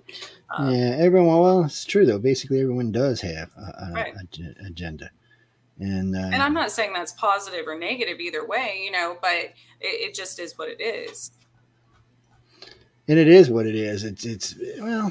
Hold on, y'all. My demon keeps trying to get up here with us. She's not having it. So Daddy ain't been on the air in a couple of weeks. So that's just like, what the hell is going on here? Wait, what was that? I just seen something pop up. Oh, Margie. I have no idea what that name says. That's you got handwriting like mine, apparently, or spelling like mine. Be a better way. No, I don't believe everybody has empathic or telepathic, but I just haven't seen it in all the testing we've done in all the years I've been doing this for. Geez, I've been in the UFO field for over 35 years.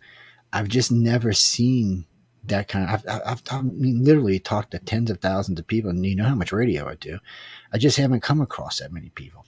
I meet empaths on the radio all the time because I connect with them while we're on the air or when we're talking ahead of time. But for the very first time I met Trish, I knew she was. But that's because of a conversation we had on a whole different topic than we're talking about tonight.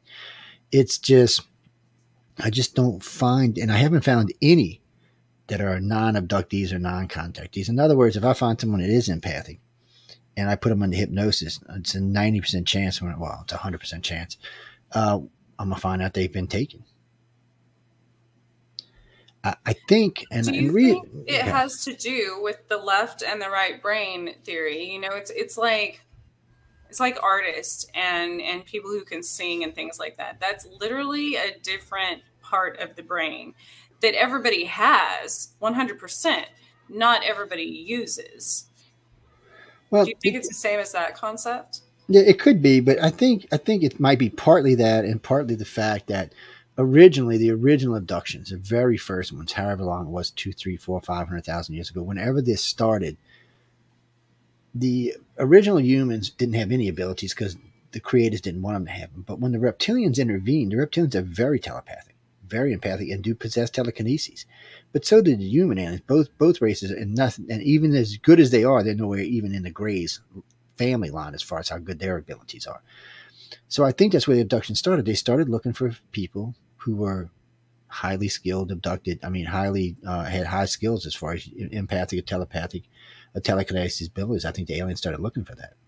And then once they found those originals, they started keeping track of those family lines. That's why they abduct in family lines, because they already know the abilities there. And they know it's going to get better and stronger in each generation. And each generation that cares enough to tell their kids about it ahead of time, lets them develop from a young age, of course, are going to be even better. So they know this a long period of time. They know this is going to work out exactly that way. They know eventually 50,000, 100,000, 500,000, 5 million years, somewhere down the line, the majority of this planet through breeding will be telepathic. And the way we know that is remember, ladies and gentlemen, 50,000 years ago, there was only Rh positive blood on the planet. There was no Rh negative. It didn't exist. Only Rh positive. Basically, everybody was brown hair, brown eyed, brown skinned, and Rh positive. Then somewhere along the line, Rh negative entered into the thing. Now, almost 17% of the world's population is Rh negative, and it's growing every year. And you got to wonder even how it even got a handle on this, because in the old days, it used to kill babies. So you got to wonder how this even took off the way it is. At the rate it's growing, according to science, within less than 200,000 years, it'll be 60% of the population of the planet will be Rh negative. That's a substantial change, because Rh negative people are not the same as Rh positive. Their genes are different, and their personalities are even different. And if you pay attention, most people who are colored-eyed are Rh negative, or have a family member that is Rh negative. That's where the green and blue eyes, where the mutations came from. Rh negative is a mutation, and that mutation caused the green and blue eyes, or varies of those colors, because there's lots of variations of those colors. But still, even today, they only make up, I think, 16% of the world's population. But yet, when you look on a stage or you look into politics, more than half of the people tend to have colored eyes. And if they have colored eyes, that means they're either Rh negative themselves or someone in their family is. I think it's just evolution, though, as far as where that came from. Because if you think about it, as far as women having that can't have, well, they have that shot now that women take that are pregnant, Yeah, the whatever it's called. Anti-denigen. I never can say it right. It's anti-denigen, yeah, whatever the hell it's called. But before that even happened, and there were some getting, that had survived, I think of it as almost like, how humans become immune to certain viruses and diseases and stuff without vaccines. I'm talking about just by nature, because their bodies evolve through generations. And I think it's the same when it comes down to. But they killed, I forgot, it was a high number. It was like 88% of the babies were born still. It was crazy high. Yeah. That's why they came with the gene therapy. That's why around the world you used to have a blood test to get married. Yeah. Even when I was young, I still had to have blood tests to get married. It was because they were like, look, no, you're taking a chance of having a stillborn baby if you're not compatible. And I had never thought about that ever, about, what do you mean blood compatible? We're all the same species. Well, obviously we're not.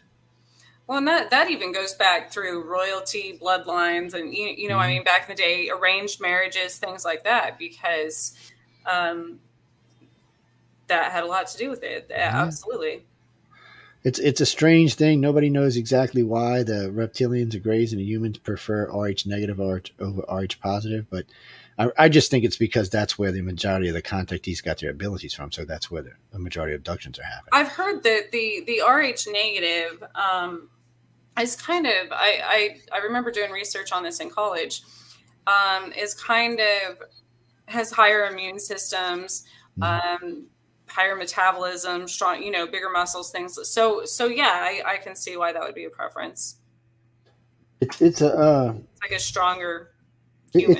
It was almost, see, I don't like talking about it because when I talk about it, people get mad at me because when I say it's like an upgrade for the species, while my Rh positive friends get pissed. They're like, well, what do you mean upgrade for the species? I said, well, that's what it is.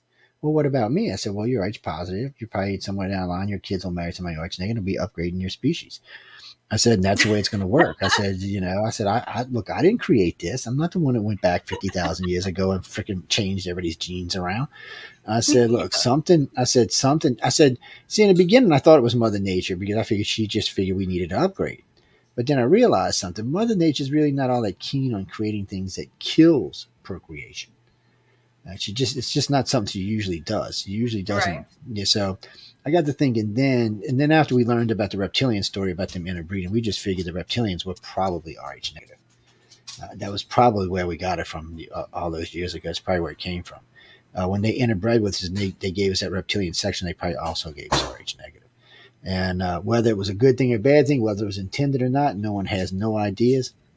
But even today, I've talked to, 20, 25 hematologists now tell me the same thing. We don't know where it came from. We don't even know why it started. And they say the same thing. Nature wouldn't have created it. They have the same aspirations I do. Why would Mother H create something that's going to kill babies? But so, like you just said, it's a true and a not true because yes, it does kill a lot of babies, and even today, it still kills a lot of babies because a lot of people don't realize you can go get a shot for it because they live in poor countries. But it is an upgrade.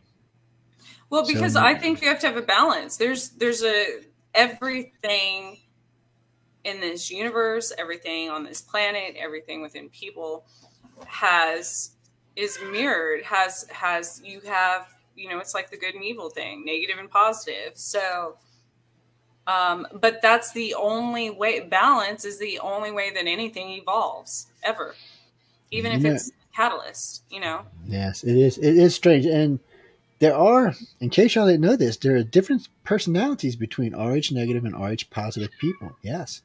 A lot of people say that the Rh negative people have an extra rib. I've never actually tested that theory. I know there is a group of people on the planet that do have an extra rib, but I'd have to actually put that to a really big research project to make sure of that. But I do know things like the Rh negative people tend to be more empathic and more telepathic. That's over the testing. That's why the majority of abductees and contactees we find happen to be Rh negative. It doesn't mean you're not going to be empathic or telepathic if you're Rh positive. I don't see. That's why this is such a hard subject to talk about, because people get defensive immediately.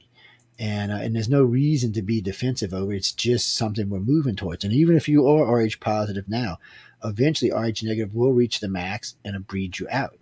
And what I mean by that is your children and grandchildren, great children will eventually become Rh negative. You'll breed yourself into a different thing, or you'll breed yourself out, one or the other. You'll either breed yourself into the population or you'll breed yourself out of existence, whichever one comes first. I don't know, because I'm Rh negative, so I'm not really worried about it. And I see, I didn't know anything about this either. When I started doing this research, I had no idea what this was going to come out to be. Nothing. When we put out the first feelers, well, we went through the first, we had 25,000 cases on file. So we went through those that had the blood types on them. And we did find that the Rh negative was just barely tapping over the Rh positive. But when we really opened up the subject and got into it with the doctors and opened it up to all the websites and the radio, and it's at 80, almost 90,000 people have now, 90,000 contactees have now given us their blood types. And it's almost 70% Rh negative. So it's a high. It shows you that aliens do prefer Rh negative, or that's the children that are moving forward, and that's the ones they're looking for. Because they're looking for the abilities. They want to inbreed abilities into us, not directly. They want us to do it, but they want to help us in that area to keep, like Rh people marrying Rh people, or Rh negative people marrying Rh positive people with good telepathic abilities. They're trying to breed that ability up, because eventually, if the species becomes total telepathic, it's going to be hard for everybody to lie to each other. Yeah, you might be able to block this and that, but a lot of things it's going to be hard to lie in general. You'll have to be more, you'll have to wear yourself on your sleeve more than you do today, because people are going to know when you're lying, or they're going to sense when you're lying either way. So it's going to make it a lot harder. It's going to change our species dramatically. It's going to make us into a whole different species, a less violent species. I think in a good and a bad way. I mean, because think about it, if more people were empathic, it kind of puts you in the other person's shoes as far as even the person you're going to kill, the person you're about to beat up. Exactly. You'll start feeling, you'll feel empathy for them. Just like the poor Russian soldiers are feeling for the Ukrainians. They're feeling empathy right now. That's why they're getting their asses kicked. But eventually that'll stop after enough of them get killed. But it's just part of it. And that's what they want us to be. And as a society, we have been becoming more empathic towards each other. The last 30 years have been a much more empathic society than it's been in the past. But things like this will break it up fast. We need to grow. We need to grow into a point where that we understand that we are just one happy family, and we all need to live together. And see, the problem is right now is there's 200 different countries on the planet. So there's 200 different ideas on how we're going to make it in existence. And I just don't see that changing anytime soon. I'd like to see it change anytime soon. Mark, I know you think World War III is going to change it, but I don't know. I'm not sold on World War III yet. I always tell people that it's like, it's that Batman quote, if you kill a killer, there's still one more killer left in the world. So it's true, that doesn't really solve anything. Exactly.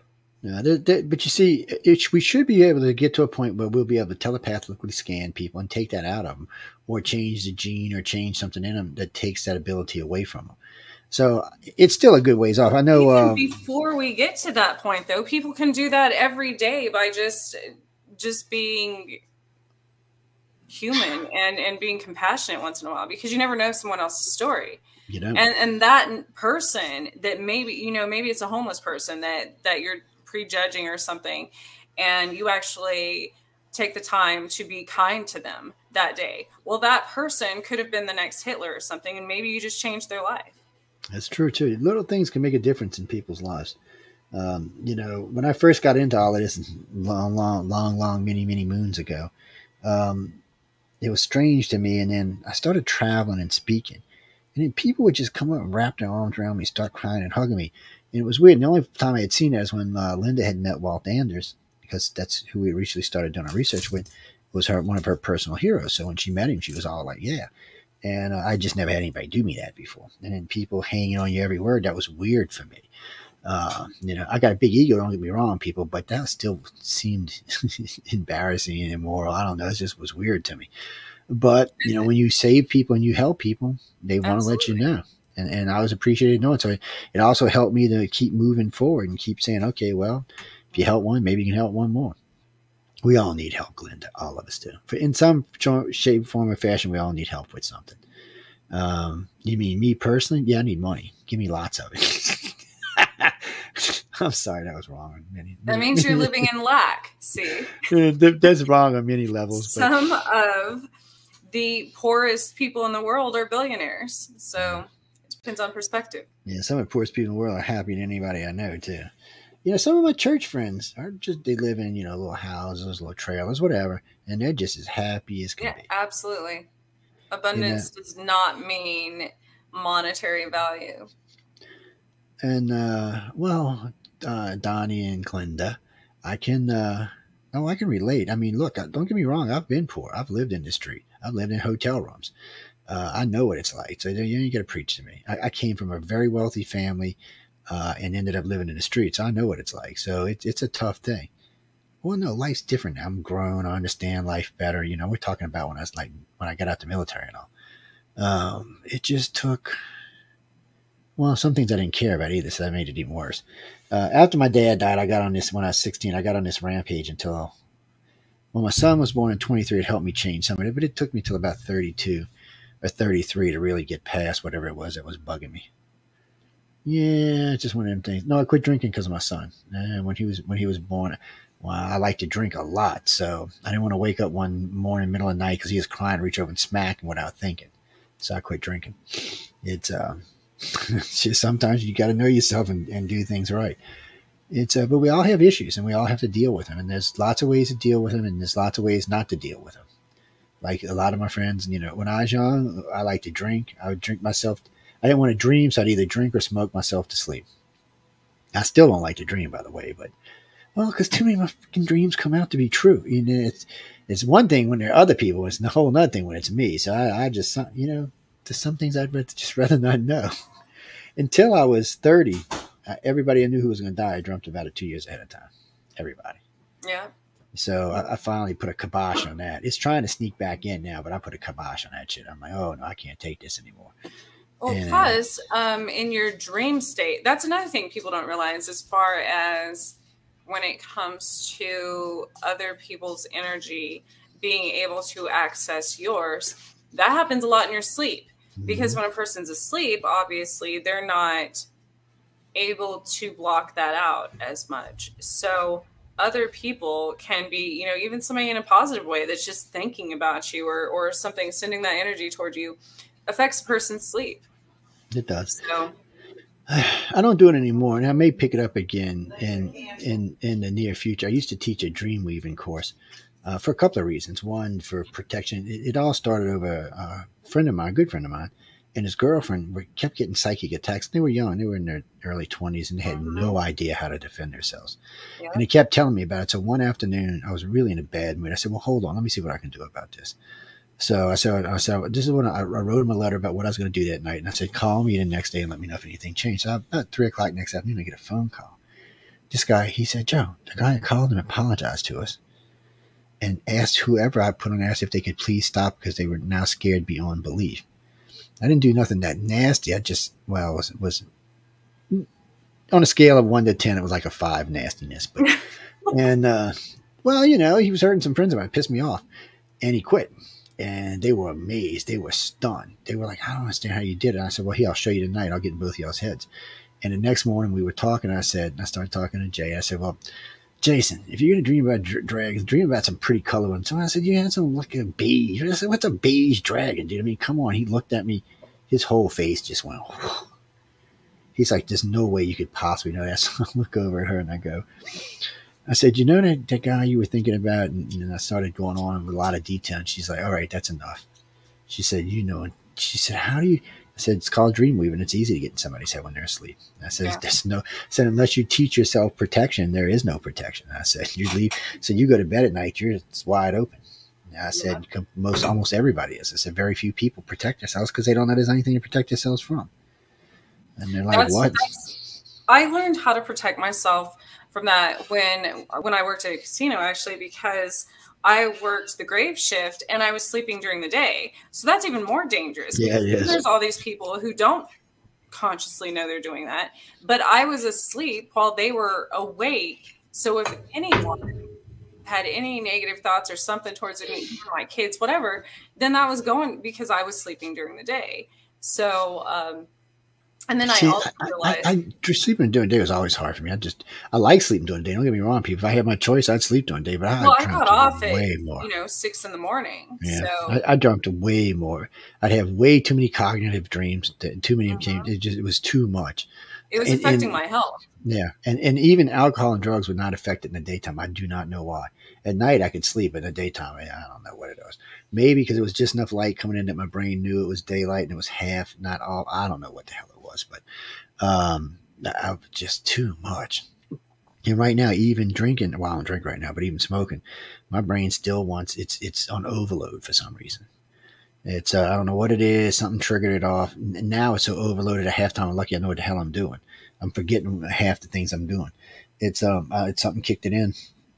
It's like an ESP warning. I think it kicked in for all of us prior to, because when tension starts amongst an entire world, that energy is going to spread. So when everyone is on high alert, obviously it affects us more during those times. And I think that makes us, or who knows, maybe the ETs are like, hey, y'all need to get on it. You need to be on high alert also.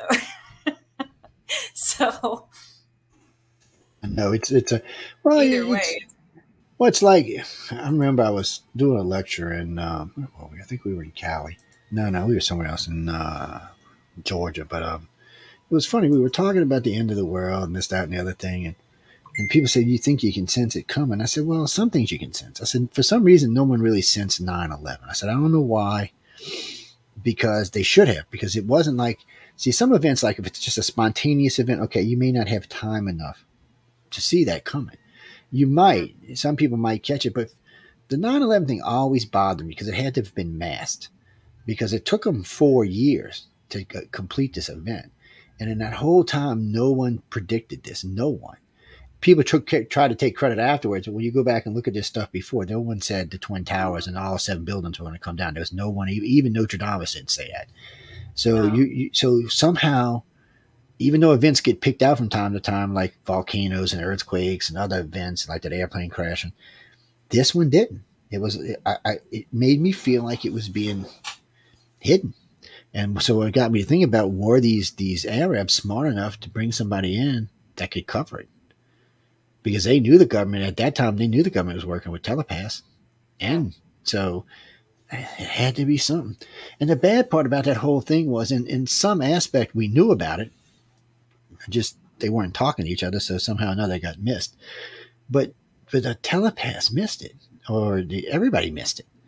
It didn't matter where you were on the planet. Everybody just seemed to miss this one event. And now the Putin thing, some people say they missed it, but I've been hearing Putin's going to invade Ukraine for a long time. So I'm thinking that wasn't a missed one. Yeah, I started calling people about, I didn't know the details, but I started predicting that like 2-3 years ago. Usually major events for most psychics I know, even and telepathic people or remote viewers or channelers or whatever.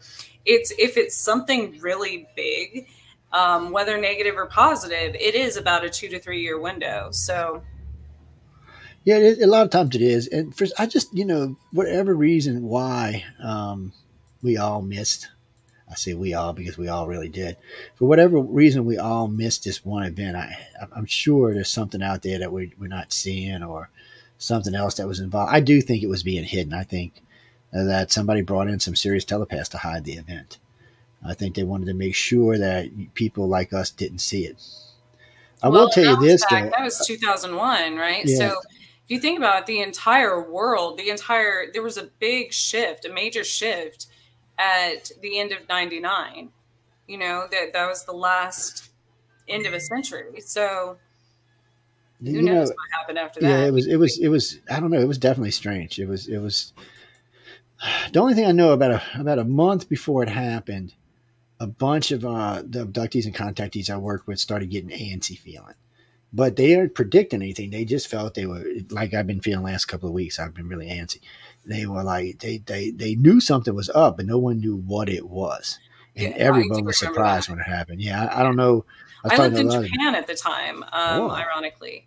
And I had started having weird physical ailments that I hadn't had in my life in a long time, as far as like psychic physical ailments, you know, and shaking and jittery and forgetting and anxiety and all that stuff. So I knew it wasn't because I was in another country. It's the whole thing was just strange. And Michelle, if you're listening, I have no idea what that's about because there's no community strikes. So we'll have to find out. I have no idea. YouTube is on the warpath again. Guys and girls, I know we got to get out of here in a few minutes. And we didn't even talk about what we're supposed to be talking about. So Trish hosts on Mondays, The Missing Piece. Y'all need to come check it out. It's getting good. It's getting interesting. Sometimes she has guests. Sometimes she don't. You want to tell them anything about that show? Oh gosh, I've had 7 shows, I think, now. And next week I have Patty Negri, the Good Witch of Hollywood. I'm excited about her coming on. I like good witches. She's a very gifted medium, and that's something to look forward to. And then I try to find people who I'm drawn to intuitively that has a story that I'm interested in hearing, you know, and sharing. Yeah, and usually when you're interested, other people are too. Don't forget, ladies and gentlemen, if you are empathic, especially if you're a sender and you happen to be thinking about someone that you might, you know, have fantasies about, remember, they may pick up that fantasy, especially if you're dreaming about it at night. It's a good chance you may send it to their head. So keep that in your thoughts. I'm just fair warning. I know from experience dealing with other people, it's just stuff that happens. Just keep it in your head. I'm not saying it's anything bad. It could be you walking your dog or something. I'm just giving you a friendly piece of advice. Remember when you dream, even if you worry about stuff like that, when you go to bed, you can think about a couple of things that will help block people out. Or if you're really, really worried about it, vision in your head that all your doors have padlocks on. And not with key padlocks, combination padlocks. Okay, just do that. It'll help you some. It wouldn't help you get someone like me, but it would other people. No, I'd pick the padlock, baby. I'm sorry. I wouldn't even do that. It'd be gone. But it is a good way to keep people from getting in your head. And if you're close to someone and you want to share dreams with them, it's an interesting experience. It's why it's like empaths. When 2 empaths get together, their life can either be much greater or much more horrible. Oh, it just depends. Well, you think of it like this. Gotta be careful with that one. You do. And a lot of different ways too, from physical ability, from physical things to in your head things. You just got to be careful. Oh, and you got to remember, if you're an empath too and you get aggravated, everybody in the room around you is liable to get aggravated. Mm-hmm. Or if you're a receiver and somebody around you gets aggravated, you're allowed to get aggravated too. So I have to be very careful with that. Like my kids and animals, if I have a bad day, the whole house is going to hell. Oh yeah. Oh no. Yes, people send it. And I don't have to say a word. You know, I don't. You don't. That's the whole problem. I mean, I just have to walk in the door. Food. Oh, my mom used to tell me when I'd have a bad day at school, she knew I was coming ahead of time. And she did, because she'd had like stuff waiting for me at the house, like food or something. It's probably why I was a little chunky bastard when I was young. I was always getting into something, people. I mean, come on. I'm not your normal everyday. I can't help. I play nice. I just don't want to be that cookie cutter individual. To be honest with you, if I would have been a cookie cutter individual, I'd probably be quite a bit wealthier than I am today, because my family and friends had plans for me. I just didn't have like the plans they had for me. How's that? I don't like when people set up a whole life for me. No, I don't need that. I wanted to see what life, and then remember this too, on a side note. Some people are here to learn karma and some people are here to teach karma. Which one are you? You have to learn it before you can teach it though. Mm-hmm. Unfortunately, it's usually both. But some people are here really to teach serious karma and some people are here. You mean me? I'm sure I've taught a lot of karma when I was young. Older, not as much. Because I'd be too much to the point today, so it's probably better somebody else does it. No. I'd be like, excuse me, let me teach this lesson the right way. No. I'm sure the aliens have a reason why they do things. Carmen, one more question and we're going to get out of here because the Outer Realm should be queuing up any minute now. Yes, I didn't ask Michelle who she had on. I'm sure if I looked, I could find it, but it will be coming on in about 5 minutes, and y'all can be sure to check her out. Her and Emilia Pisano. Yes, the Italian cook is what I'm gonna start calling her. I love them. I either call her Bubbles the Grey or now it's gonna be either Bubbles the Grey or the Italian cook, one or the other. They're great. They are a great pair. Mm-hmm. Oh, I love Michelle. Michelle's actually the manager of the station these days. Oh, well, hello, Amelia. How are you doing? We was just talking about you, dear. There she is. See, when you speak about, they pop up. I didn't say the devil either. Anyway, we're going to be turning this over to them in just a second. So, and then don't forget, Trish is also on Chasing Prophecy with Ginny, Jason, and Sean. That sexy beast, man, Sean. He is just too sexy to watch, man. I can't take it. Before anybody asks, just don't even ask. Don't even worry about it. Oh, he cracked me up real quick before we go. So one of our hosts on the network, Jeffrey, asked Sean if he'd come on his show because he thought he was a vampire hunter. You know, every time I do Sean's name, I always put something in front of it. Like the week before last, I had Sean Vampire Hunter. You know, sometimes I got Ghostbuster or different things like that. I just put him on there, but that was just too funny. But anyway, guys and girls, we got to get out. Be sure to catch it. What is it? 8 o'clock on Mondays, right? No, yeah, 8 o'clock. 8 o'clock on Mondays and 8 o'clock on Tuesdays. Yes, 8 and 8. So you can catch her on Monday and catch her on Tuesday. She's a fabulous host. She's a lot of fun to listen to. She brings on a lot of guests, and Chasing Prophecy is always a lot of fun. You just never know who the hell they're going to have on. We're a bunch of mixed nuts. Oh man, it's a definitely interesting group over there. What do you mean? Who's the boss? Oh, you mean on Chasing Prophecy? Jenny's the boss. Yes, I'm not even gonna say it's anybody else. Jenny, if you sending me a letter or something, Joe. And she's empathic too. She knows talking about her. But guys and girls, we got to get out of here. So, Tricia, thanks for coming and hanging out with me tonight. Thank you for having me. I mean, yeah. I've been wanting to get you on for a while. I'll get you back in a couple of weeks because we really got into one subject matter and just kind of stayed there for a while. Well, empathic abilities are fun to talk about, guys. Yes, in a few weeks, I will have my other projects launched, I hope, by then. So keep a listen now. So remember, you can catch her on 8 and 8 Mondays and Tuesdays. Of course, I'm back now, so I'll be here 6 to 8 on Wednesdays.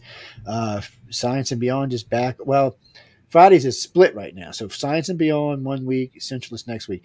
And actually, Centralist may be going back to Changing America because the sponsor asked me if I would consider doing that. So anyway, about that. On that note, guys and girls, we got to go because I know Michelle's about to shoot me with something because her show's about to start in about 30 seconds. So please stay tuned for the Outer Realm. And everybody, have some fun. Enjoy your life. Smile once in a while. Hug your friend. Pet your dog. Love your cat. Well, not in that matter, but you know. And have a good St. Patrick's Day. Oh, yeah. Let's not forget about St. Patty's Day. Y'all all have a good St. Patty's Day. On that note, good night, everybody. Good night.